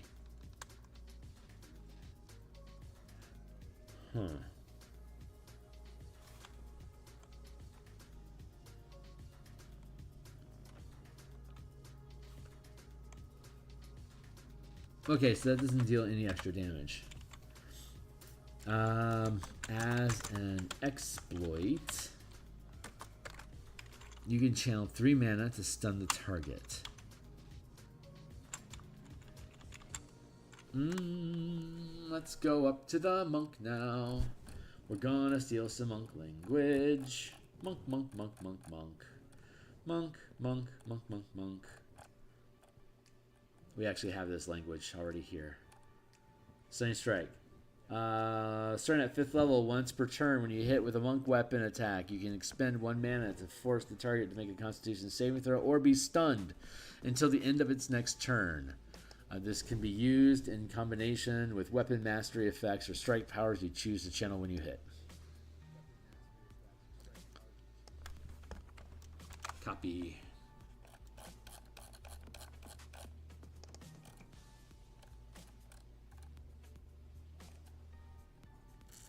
Psychic Blade, Stun, Psychic Veil, Rend Mind. When you hit a target with an attack, you can expend 3 mana to force the target to make a Wisdom saving throw.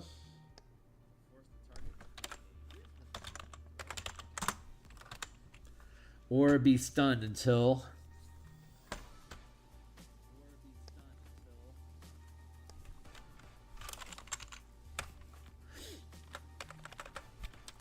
for 1 minute. This can be used in combination. When you hit, the creature can bloody blah. The creature can make a wisdom saving throw at the end of each of its turns to end the effect early. Period. There you go. Okay, great. So, Soul Knife resolved. Thief. Let's look at the Thief. Fast hands. Let's power list, features. There we go. We'll start here and we'll just work our way down. Third, 6. No, third, 9, 13. 17.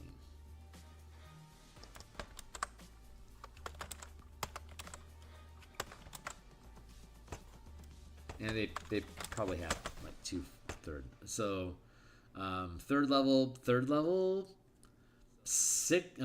level, 13th level, 17th level. Cool. Thief's Reflexes. Cool. Got it right.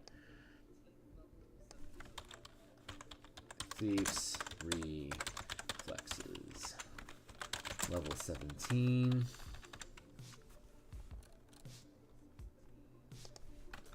Level 9. Yay! This is fun. I love doing this stuff, man. Level 30. I know it's a little feverish and disconnected from any kind of combination. Artwork, doing art on stream is a ton of fun because I don't have to think when I'm pushing pixels. The pixels just get pushed and I'm just along for the ride and talking about shit with you guys like everyone else. But when I'm doing design work like this, I actually have to engage my brain and use logic and stuff. So I like sharing that process with you because this literally is like where the rubber meets the road. But it isn't as I don't know if it's like a different type of entertaining maybe. I hope. Level 6.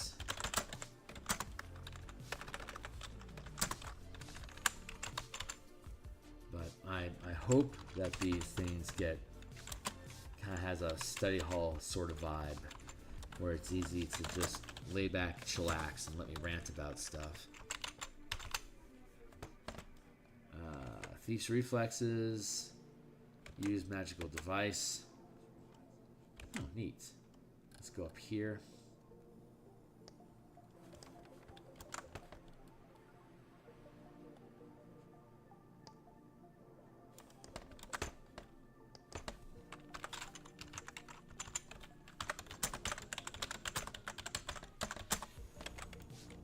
Use magic device.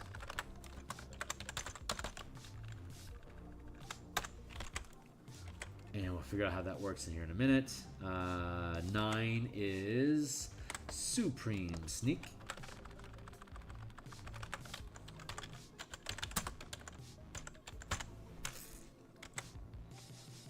Second story work.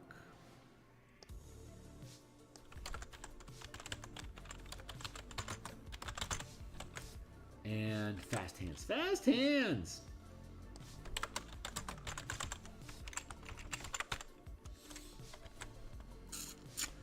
As a bonus action, you can do the following. Sleight of hand. Use an object. Cool. You can manifest your sonic power. No. We didn't change any of these features, so we get to make these features up. As a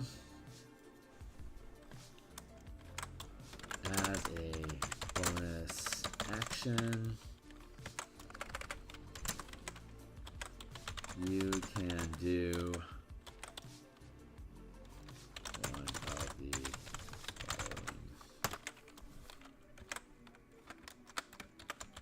Sleight of hand.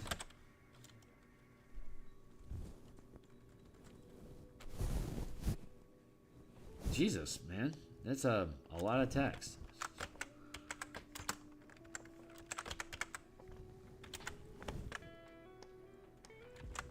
Make a dexterity sleight of hand check to pick a lock or disarm a trap with thieves' tools or to pick a pocket. Dungeon Delver, Trap Springer, Crouching Stance, Instant Skill, Blinding Strike, Controlled Fall, Precise Attack, Auto Attunement, Resilient Save, Subtle Channeling.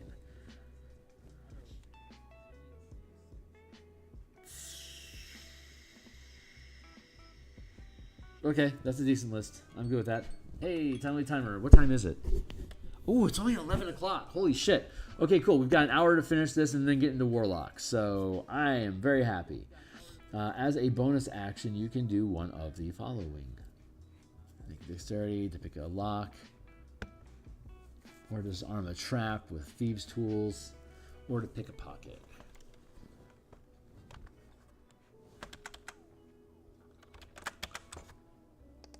Let's look at the Trap Springer. Sustained power. Trap Springer does what? Trap Springer.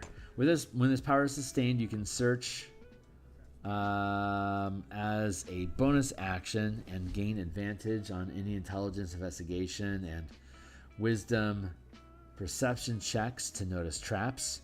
You automatically understand the general nature of any trap revealed this way, and you gain advantage on intelligence or dexterity checks using tools you're proficient with to disarm traps.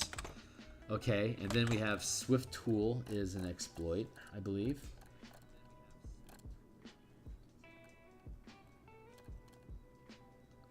Swift Tools, first rank power. If using a tool that you can hold in one hand would normally require an action or bonus action, or if consuming a potion, you can do so. Holy shit. Okay, so this ability here, Fast Hands, is letting you do these things as a bonus action.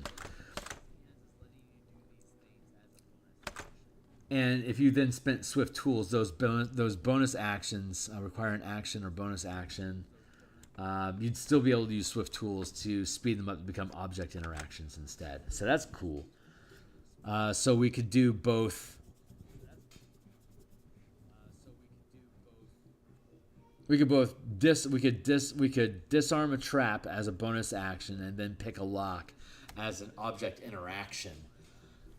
We could investigate it. We could search an area for a trap as an action. We could, as a bonus action, disarm the trap. And then if there's a lock as an object interaction, pick the lock. We could do all three of those things in one round if we spend a point of mana. Holy shit. That's really good. That's great. I love that. Okay, cool. So, Fast Hands approved. Sleight of hand, and God, that's cool. And use an object.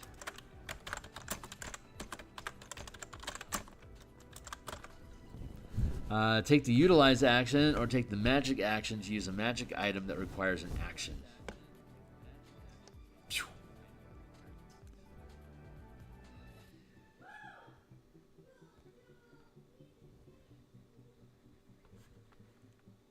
Wow, as a bonus action, that's fantastic.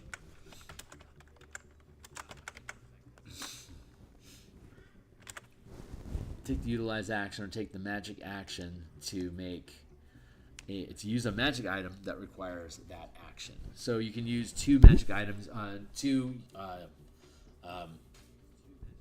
magic items in the same round as an action and as a bonus action.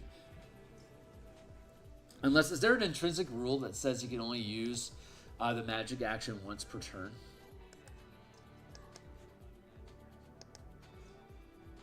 Let's go to the core rules and verify. That'll do.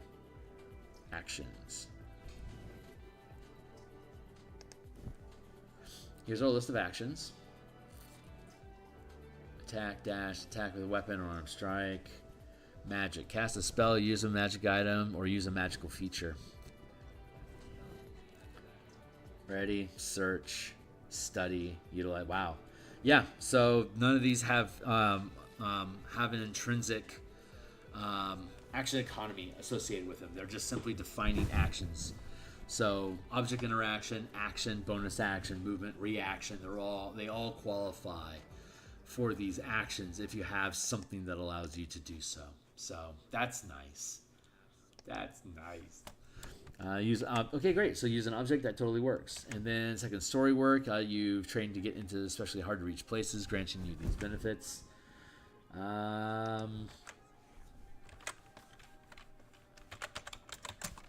You've trained to navigate difficult spaces, granting you the following features.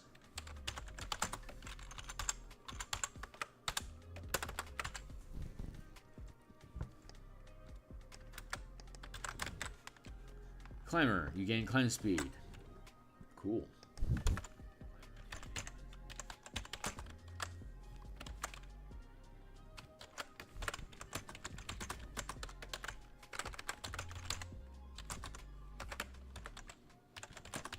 Equal to your speed. And jumper.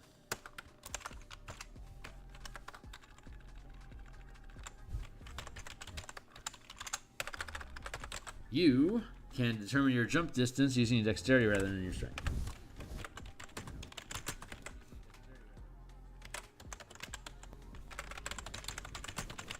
You can determine your jump distance using your dexterity rather than your strength. And you can expend 1 mana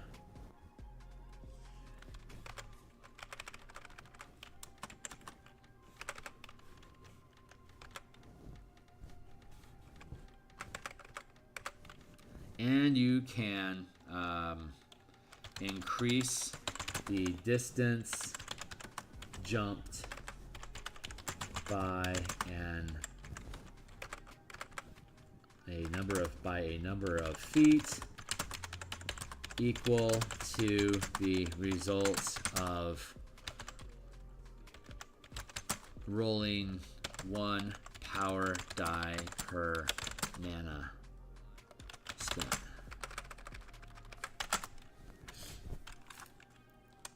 So at 17th level, you would have up to 5 mana, rolling a d10 power die.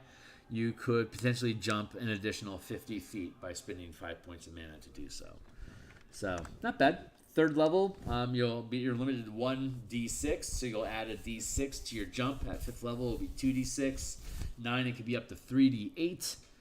13th is 4d8, and then in the end, again, 17th is 5d10. So, second story work. Supreme Sneak. You can gain the following cunning strike options. Stealth attack. If you have the hide action, interesting. If you have the hide action's invisible condition, this attack doesn't end that condition on you if you end the turn behind.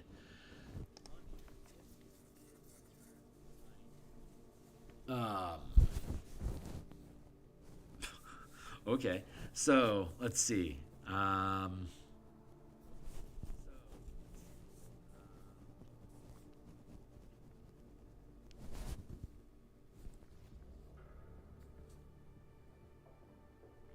If you end the turn behind 3/4, okay. So if the hide action, if you have the hide action's invisible condition,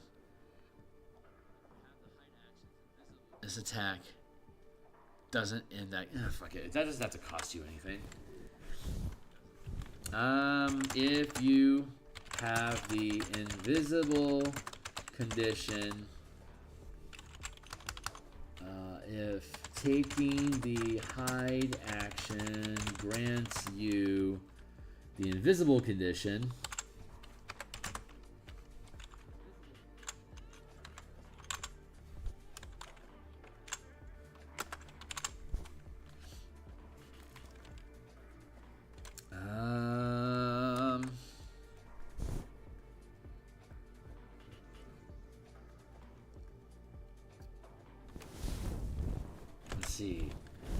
if taking the hide action grants you the invisibility condition,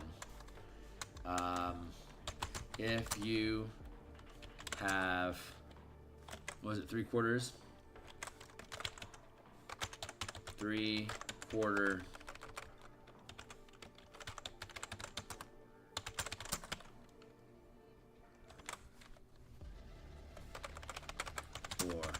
total cover, 3/4 cover or total cover. If taking the hide action grants you the invisible condition, if you have cover,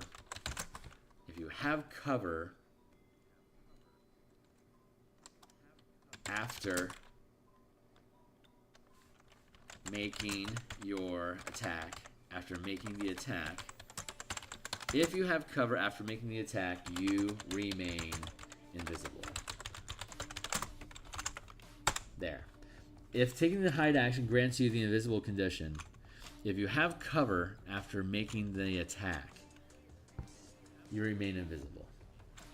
Easy enough. UMD. You've learned how to maximize use of magic items, granting you the following benefits. You can attune up to 4 magic items at once. Ooh, neat.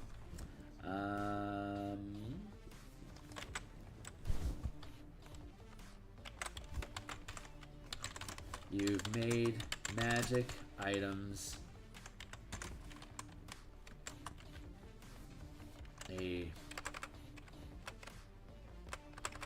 You've made using magic items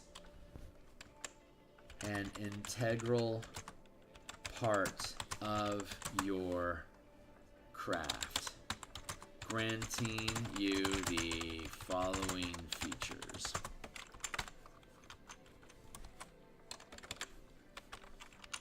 Attunement.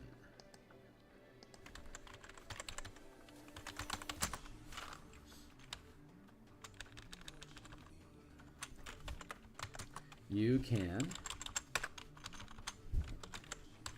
attune to a number of magic items equal to your proficiency bonus.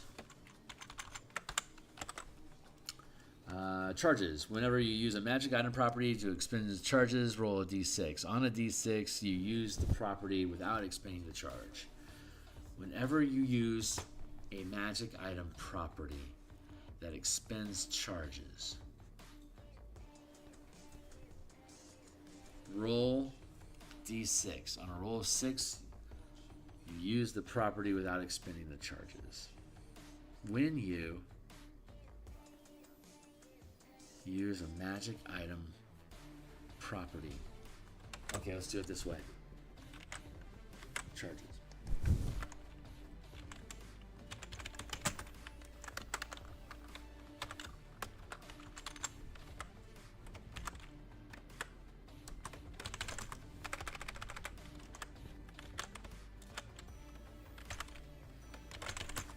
When you use a magic item property that expends charges,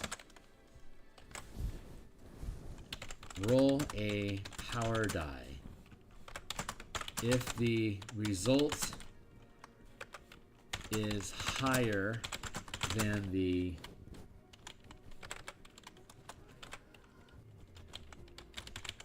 charge number on the table below, you use the property without expending any charges. If the result is equal to or higher, so we go with rarity,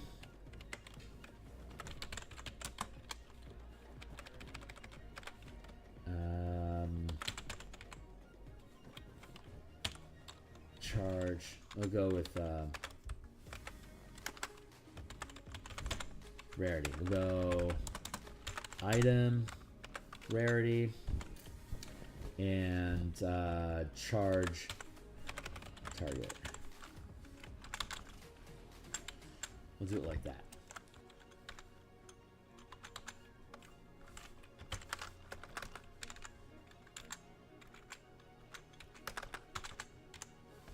And go with common, uncommon, rare, very rare, and then legendary.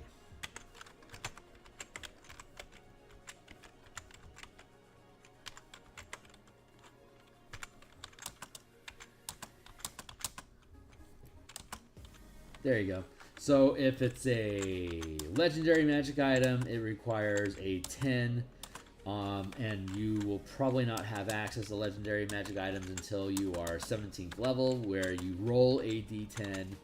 So that works out. It's possible for you to not expend a legendary charge, but most items with charges don't have charges until uncommon anyway. But you could have a charge with a common item.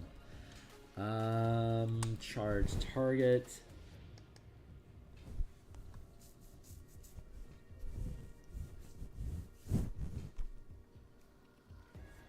Yeah, I like that. Charges and then scrolls.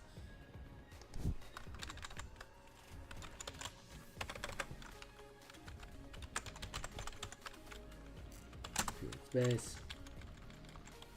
Delete.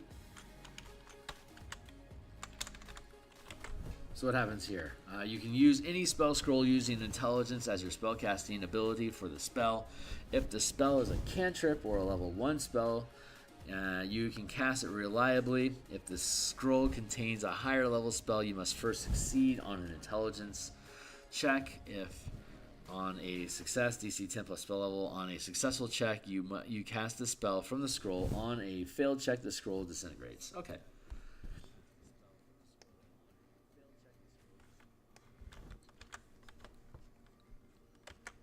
Any spell scroll, I like that. And I don't think I have a reason to change that language.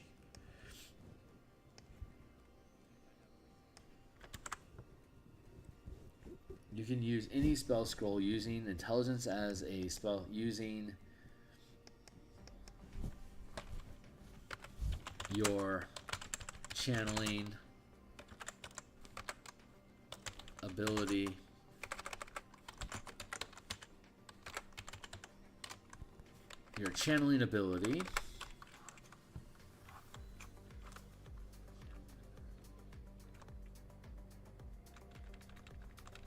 for casting the spell.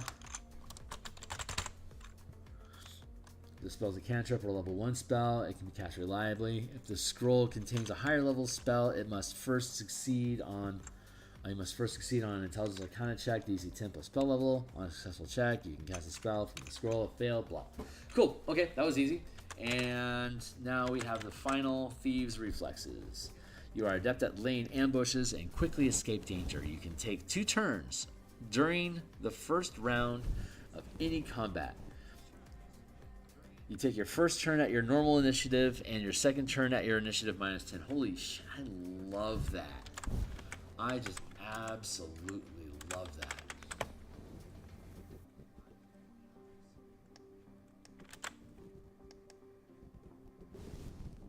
Okay. Hey, we just finished the Rogue. Congratulations to us. So that's done. When we come back, I was thinking about working on, well, let's do that. It should fix our board. There we go. Perfect. Okay, so we have Paladin on deck. We have Ranger after that. And then we'll have the Warlock, and we'll wrap around to the Artificer in the end. But we still have, what do we got? We still got 40-ish minutes left. That's good. I'm going to refill my coffee real quick, and I think we're going to start exploring the Warlock. So I'll be right back.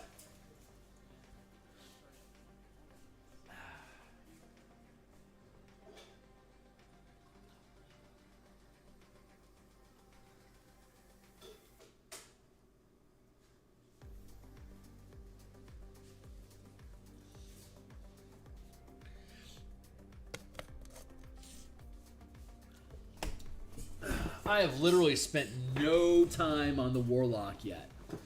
So, for us to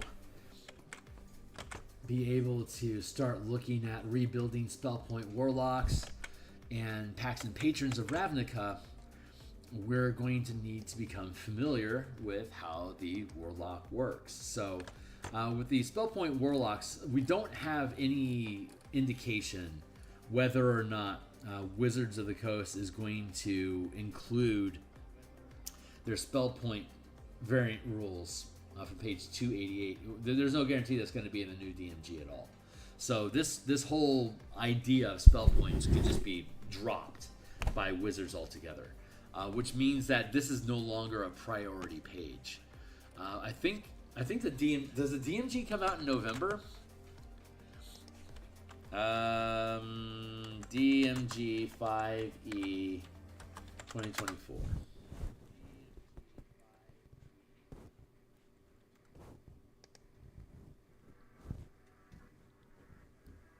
I accept cookies, thank you. Ship to...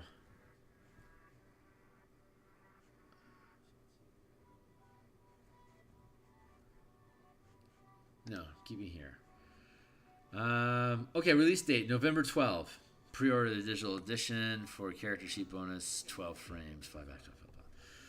Okay, so November 12th, we will know whether this is still relevant or not. But regardless, what I think I'm going to do is instead of making... So when we first built this, we were going for maximum utility. If you're interested in using spell points and you're using a DMG, here's what you can use. But I'm thinking about shifting this to the back of the book as an appendix. So we make chapter 2, then become chapter 1, chapter 3...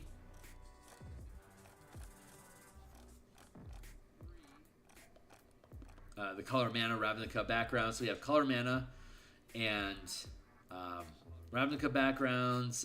We would also be able to add Theros, and we can add Strixhaven. So I'll need to figure out how to rework this, but that's going to eat up another. That'll take up another page. Another page. We'll have Strixhaven over here, and then we'll have Theros over here, and. Excuse me. So this will be chapter 2, and then we can have at the back end of it is, in case you're using the DMG, you can use this table instead. So I'm just going to rearrange the order a little bit. The spell point system itself should remaining the same. The number of spells known is probably going to change, and we can probably afford to add invocations to the list, but maybe I don't need to. We could also integrate invocations into the list of spells that they know. So let's jaunt back to game rules for classes, and let's just get familiar with the Warlock.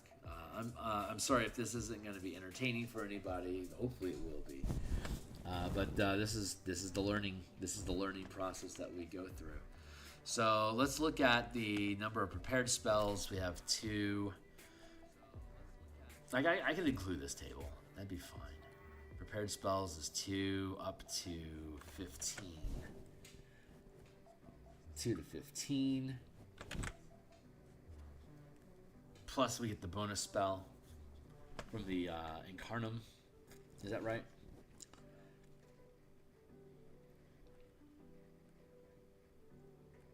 Ability, Magical Cunning, spell slots, cantrips, prepared spells. You prepare a list of level spells that are available. The number of spells on your list increases as shown in the prepared spell list. Whenever the number increases, choose an additional Warlock spell until the number of spells on your list matches the number on the table. The chosen spells must be of a level no higher than what you know. When you reach level 6, for example, you learn a new Warlock spell. It can be level 1 to 3. If another Warlock feature gives you spells that you always have prepared, those spells don't count against the number of spells you can prepare. Changing prepared spells. Whenever you gain a Warlock level, you can replace one spell on your list with another Warlock spell of an eligible level. I will be changing that to you can replace a number of spells equal to the maximum level spell you can cast. So at 11th level, you'd be able to change out 6 spells. And you'll have, at level 11, you'll have 11 spells known. So you can basically swap half your repertoire every time you gain a level at that point forward. So that's good. That allows you to adapt a bit more. Spell slots prepared. That's good. Let's go to Eldritch Invocations. You have and we have a total of what? 10 invocations? Yeah. And 4 cantrips. Start with 2, end with 4. So the martial powers Warlocks, they can gain. They have 10 invocations, and they can use invocations to learn powers to spend their pack mana on if they want instead. So yeah, this is totally relevant. So I'm not gonna work this yet, but we do want to go back to martial powers. We're going to go to the Warlock. We're going to pluck the bop. What's the powers? No. Yeah, that's where we want to be. Let's pluck the Warlock here and rebuild it.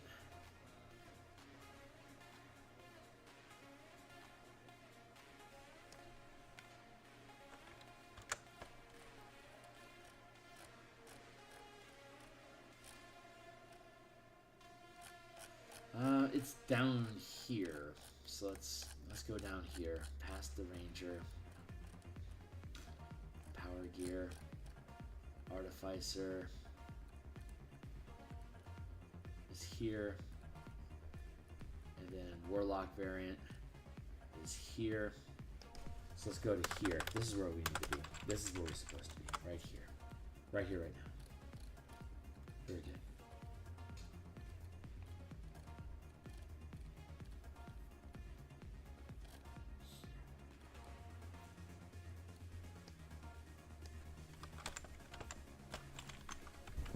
Warlock progression table. Pretty good. Okay.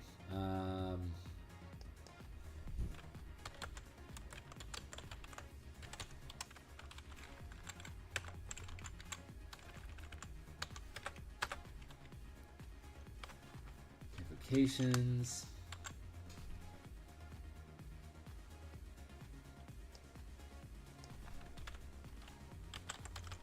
Spells.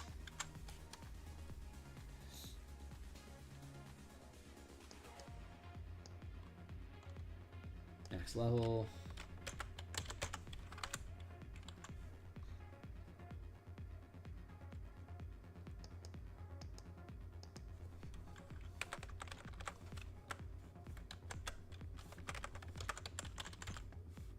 Cantrips.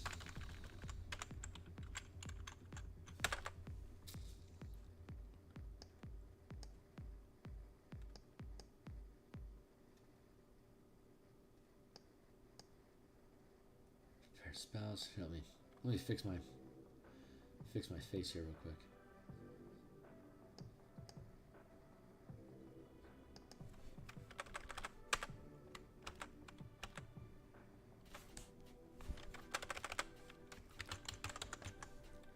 Invox, cantrips, max level, prepared spells, mana.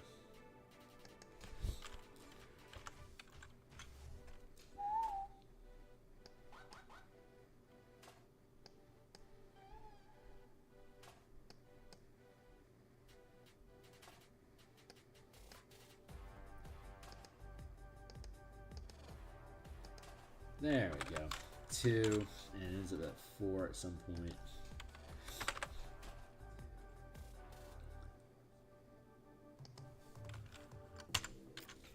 And the max maximum number of powers eventually is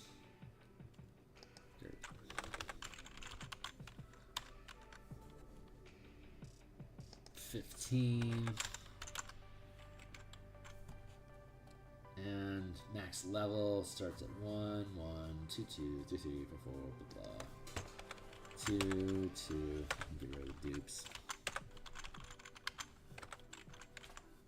3, 4, 5, 6.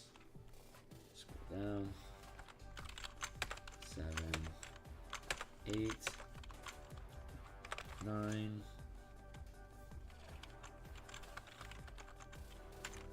10 there.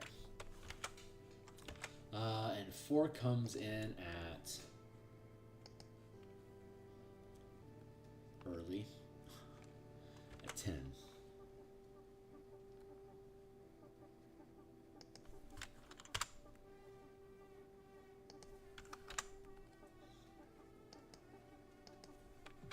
It's goofy how little cantrips they get. I have no idea what their logic is behind that. There has to be some sort of logical reason.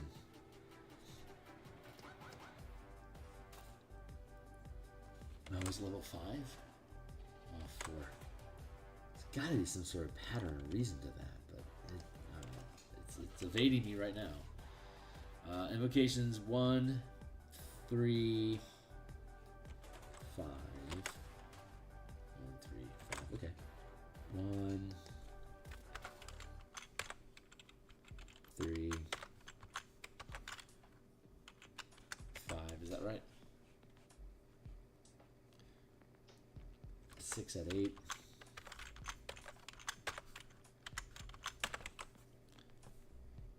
7 at 9.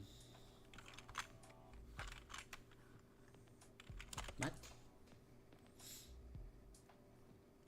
Okay, 6 at 7. That makes more sense.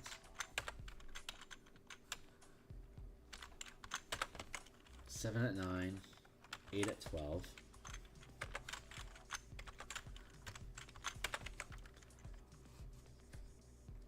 9 at 15.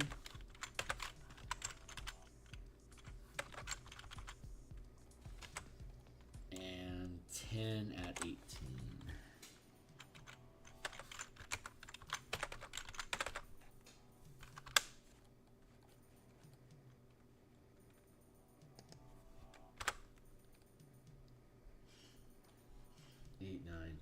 Okay, that jives.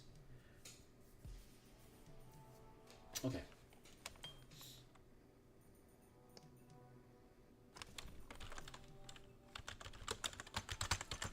Spellcasting remains the same. Eldritch Invocation, Pack Magic.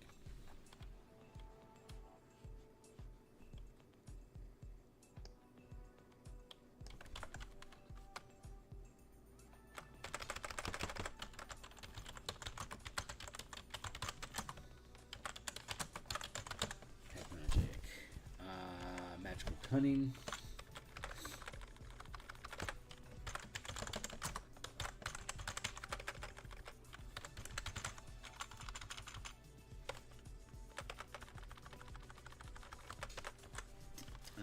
Warlock subclass. This is just, we're just going through the process. Warlock subclass, ASI at 4. Skip on 5, skip on 7.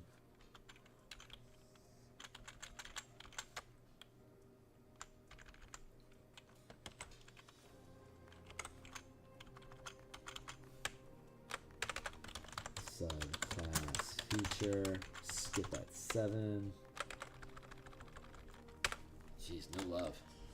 ASI, contact, 9 is contact patron.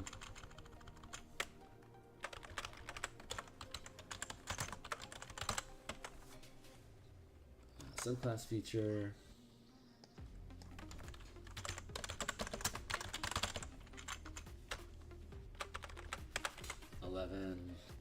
Mystic Arcanum.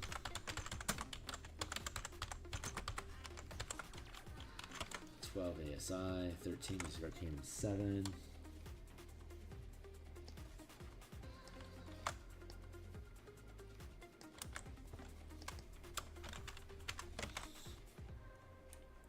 14 subclass feature.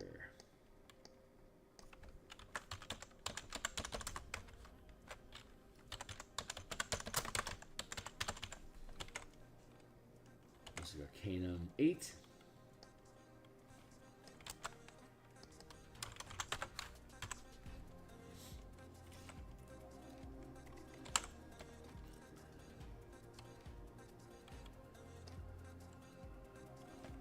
Mystic Arcanum 9.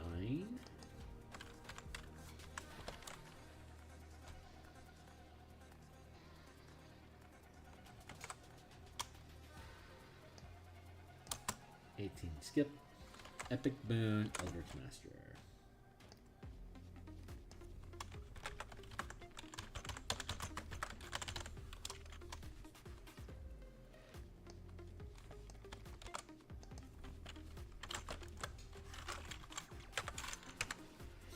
Eldritch Master and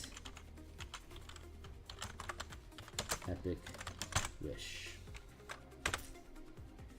I'm thinking about ASI here on 18. Nothing going on at 5 and 7. That feels so weird.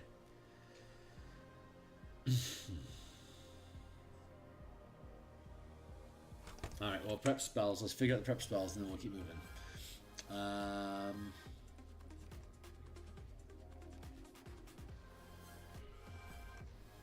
2, 3, 4, 5, 6, 7, 8, 9, 10, 11 at 11, 10 at 9.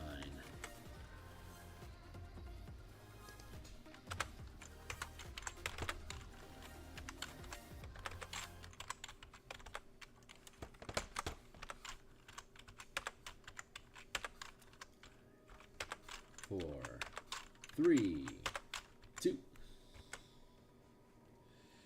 And then how's it go? 11 at 11.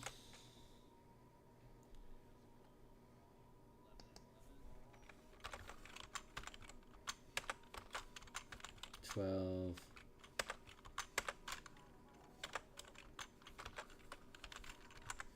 13.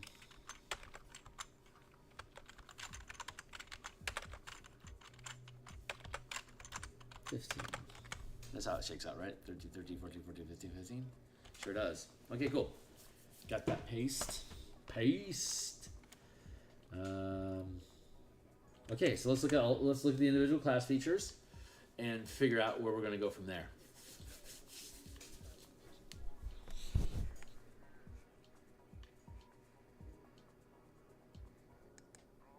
We need to add a column to the right.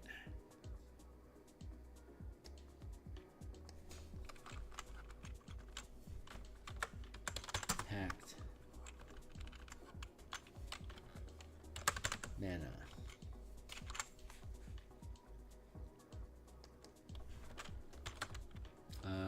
What is it? Arcanum points.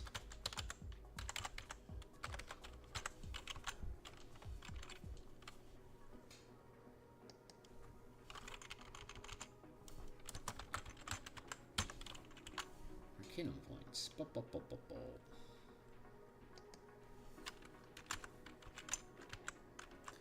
40, 37. How's that go?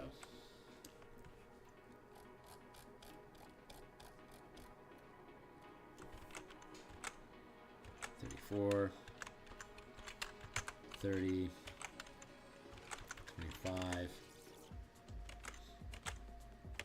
21, 17, 13, 9, 6. 20 minutes left. Let's keep it going. There. So same progression table. There's no need for that. That we don't need to change that. It paces out really, really nicely. 3 points, 4 points, 4 points, 4 points, 4 points, 5 points, 4 points, 3 points, 3 points. Yeah, your cap's a little weird. Let's see. Cool. Got that table figured out.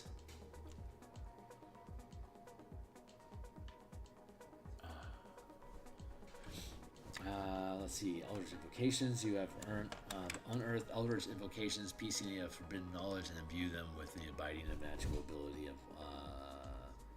As a warlock, let's look at the narrative real quick here. Warlock's quest for knowledge that lies hidden in the fabric of the multiverse. They often begin their search for magical powers by delving into tomes of forbidden lore, dabbling in invocations meant to attract the power of extraplanar beings, or seeking places of power where the influence of these beings can be felt. In no time, each warlock is drawn into a binding pact with a powerful patron, drawing on the ancient knowledge of beings such as angels, archfey, demons, devils, hags, and alien entities of the far realm. Warlocks piece together arcane secrets to bolster their own power. Warlocks view their patrons as resources, as means to the end of achieving magical power. Some warlocks respect, revere, or even love their patrons. Some serve their patron grudgingly, and some seek to undermine their patrons even as they wield the power their patrons has given them. Once a pact is made, a warlock's thirst for knowledge and power can't be slaked by mere study.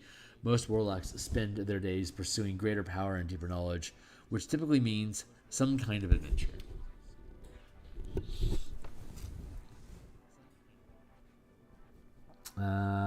Okay. You have unearthed or eldritch invocations, pieces of forbidden knowledge that imbue you with an abiding magical ability or other lessons.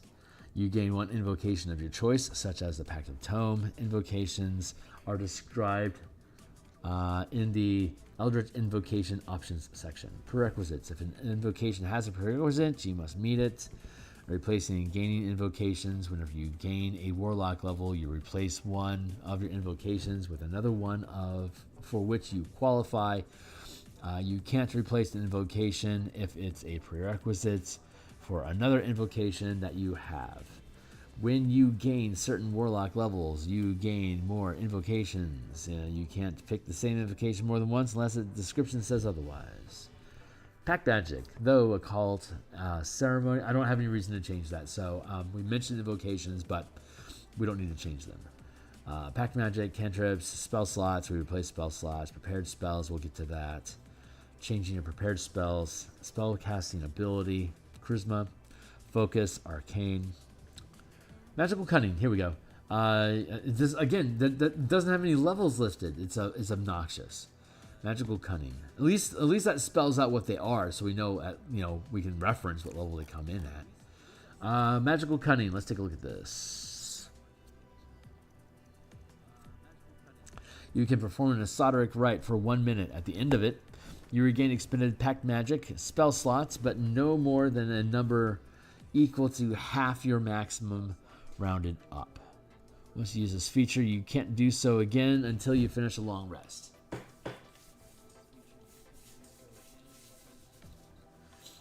Okay, 1 minute, you gain a number of mana equal to the max level spell that you can cast. So at level 1, it'll be 1. At level 19, it's 10. There you go. Easy peasy. So, and that'll clock in the Warlock at 110 mana, presumed 110 mana over the course of a long rest. Warlock subclasses, that's good. Ability score improvement. Contact patron. In the past, you usually contacted your patron through intermediaries. Now you can communicate directly. You always have the contact other plane spell prepared with this feature. You can cast the spell without expending a spell slot to contact your patron and automatically succeed on your spell's saving throw. With this feature, you can cast the spell. Once you cast the spell with this feature, you can't do so in this way again until you finish a long rest.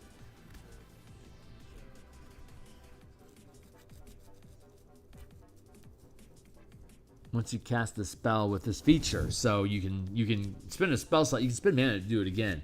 You get it for free once per day. Yeah, okay. Wow, once per day. That's sweet. Mystic Arcanum. Your patron grants you a magical secret called an Arcanum. Choose one level 6 Warlock spell as the Arcanum. You can cast your Arcanum spell once without expending a spell slot. You can cast your Arcanum once without spending a spell slot. You must finish a long rest before you can cast it this way. Oh, I get it. Okay. So you aren't spending a spell slot. It's because you can You only have up to 5th level spell slots with this. And you get each one of them casting once per day. Whenever you gain a Warlock level, you can replace one of your Arcanum spells with another Warlock spell of the same level. Cool. You gain an Epic Boon feat or another feat of your choice. Eldritch Master, when you use your Magical Cunning feature, you regain all expended Magic Pact spell slots. So it doubles once per day. It takes you to 120. You cap at 120.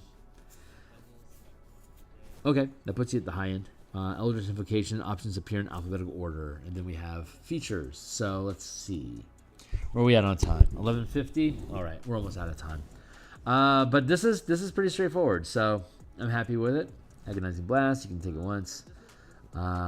Choose one of your known Warlock cantrips that deal damage. You can add your Charisma modifier to that spell's damage roll. Any number of cantrips takes 1 each. You can cast Mage Armor on yourself without expending a spell slot. You can cast Levitate. Mage Armor is Abjuration. You touch a willing creature who isn't wearing armor. You can cast it on yourself without expending a spell slot. Until the spell ends, the target's AC is 13 plus Dex. Ends if you don't armor. Levitate on yourself at 5th level. 5 is 2. I'm looking for spells right now. 5 is 2. Eldritch Smite, Eldritch Spear, Fiendish Vigor.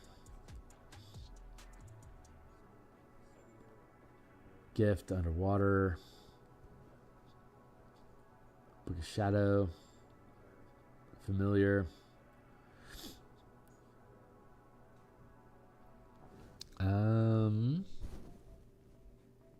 Oh, again, Origin Feat, Lessons of the First Ones. That's awesome.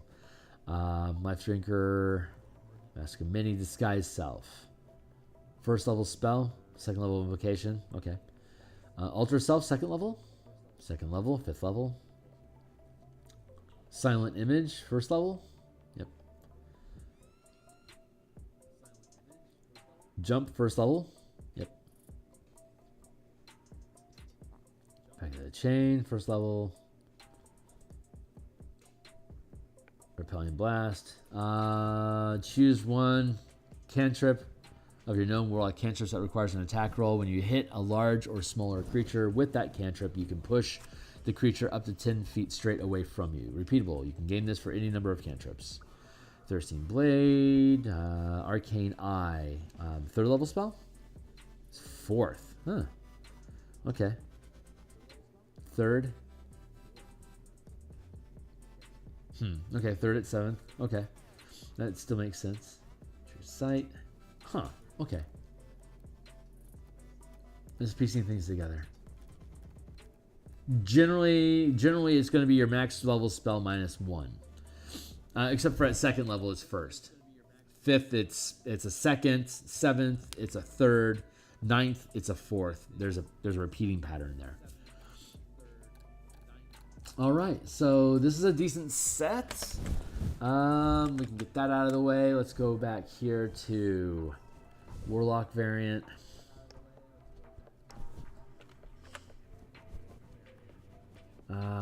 Magical Cunning. I'm good with that. Channeling, Warlock class features.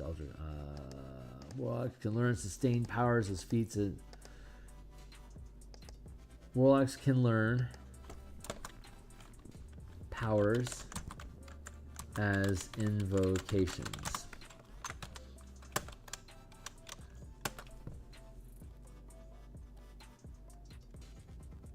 As a bonus action, you can regain a number of mana equal to the magic power you can channel. It's what is it called? Cunning, Magical Cunning.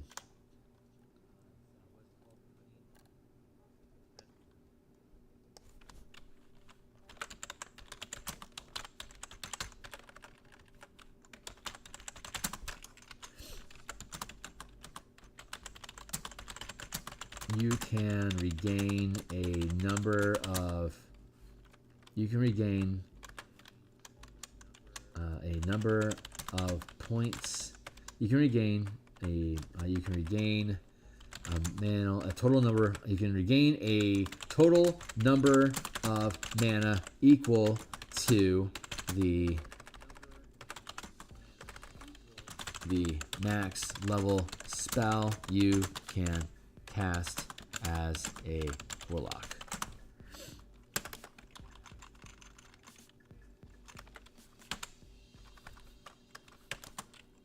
Once you use this feature, you cannot do so again. That is level 2.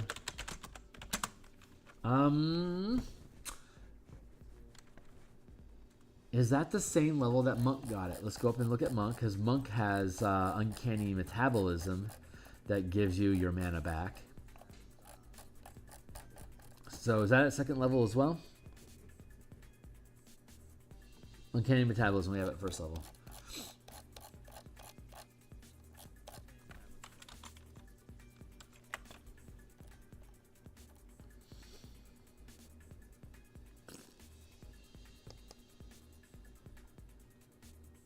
Huh. Alright, well, let's just leave it.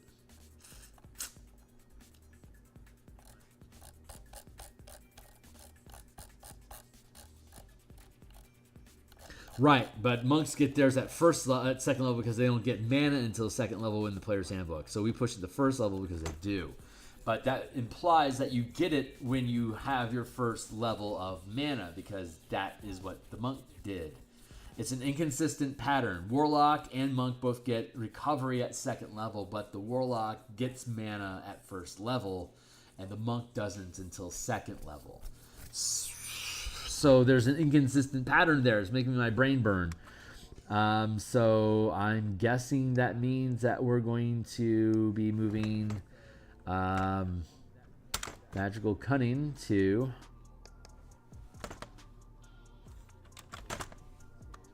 first level and leaving second level blank. It is what it is. But Magical Cunning is really good. You're going to want it at first level anyway. And then what's the 20th level feature called? Eldritch Master. Level 20.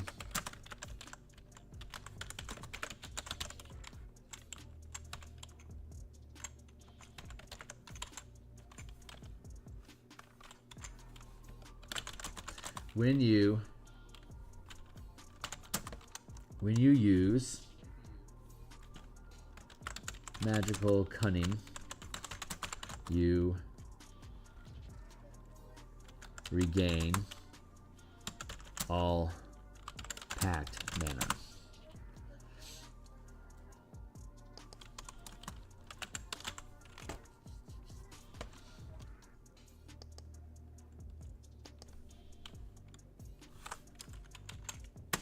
There, easy enough. And then we have invocations.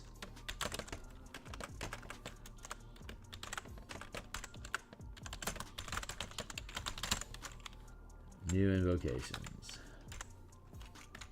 There, and let's up the size on that a bit.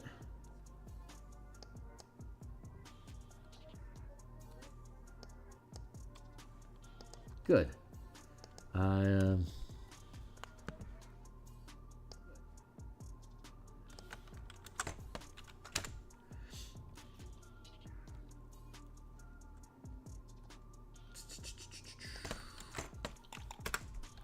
There, and we'll go to Warlock class features.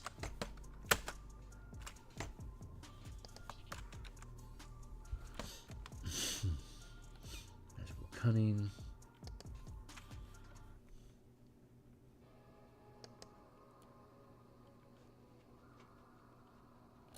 I guess we go up to to the monk and gank all of their language, but we do it with spells instead. Thief, features, abilities.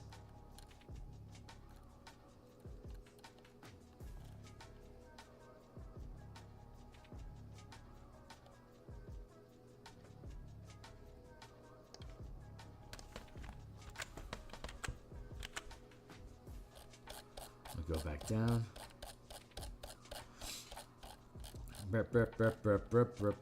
Mana.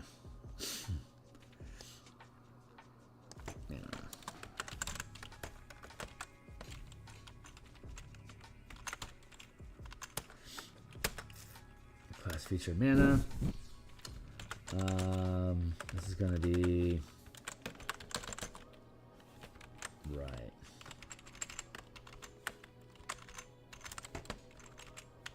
Level 20. No, level 11. New class feature. Arcanum points.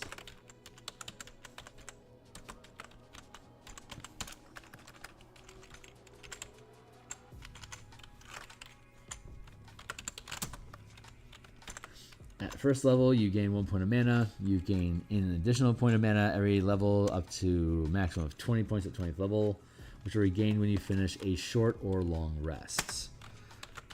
You can expend packed mana to cast any spells, any spells you know up to 5th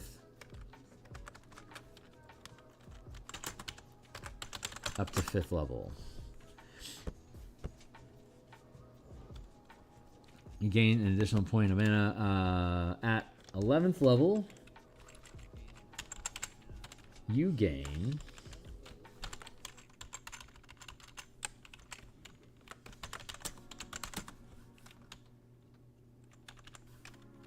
six points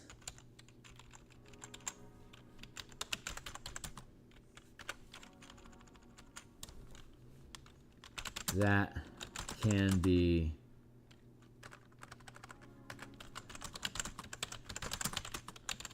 to cast a level 6. Cast a level 6, a 6th level spell. Cast a 6th level spell.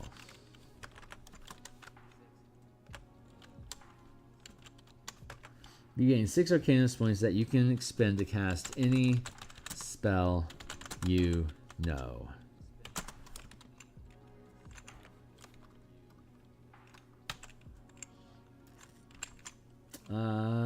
You gain 6 Arcanum points. You gain additional Arcanum points. You gain additional points every level with a maximum of 40 points at 20th level, period. Maximum of 20 mana. 40 points at 20th level.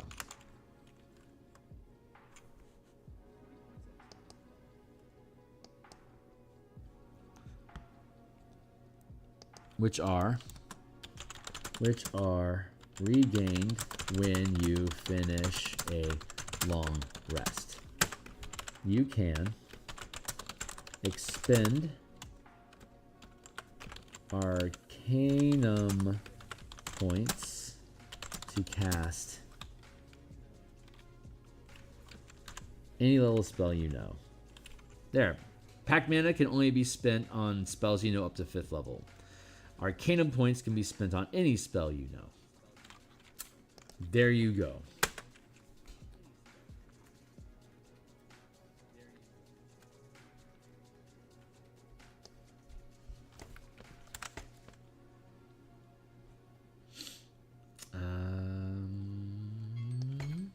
There.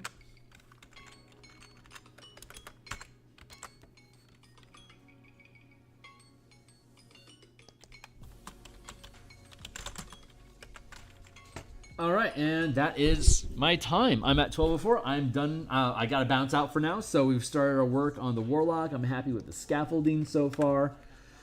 Packed mana makes sense. Magical, that's very minimal. Very, very minimal language needed. It's super simple. And then when we get back into it next time, we will make sure that the new invocation language that we have susses out with what we need. So All right, that's it, guys. Thanks a lot. Anyone that's interested in this stuff, again, we're going to be playtesting in November. Be welcome to join my Discord, which is linked down below. Thanks a lot for being around. I'll be back on Monday to continue doing Eberron art, and I'll be back Monday night to continue with the Warlock. Maybe we'll start in on the Ranger. I don't know. We'll figure it out. Warlocks and Rangers on Monday, and we'll sally forth from there. So thanks a lot, guys. I'll see you on the other side.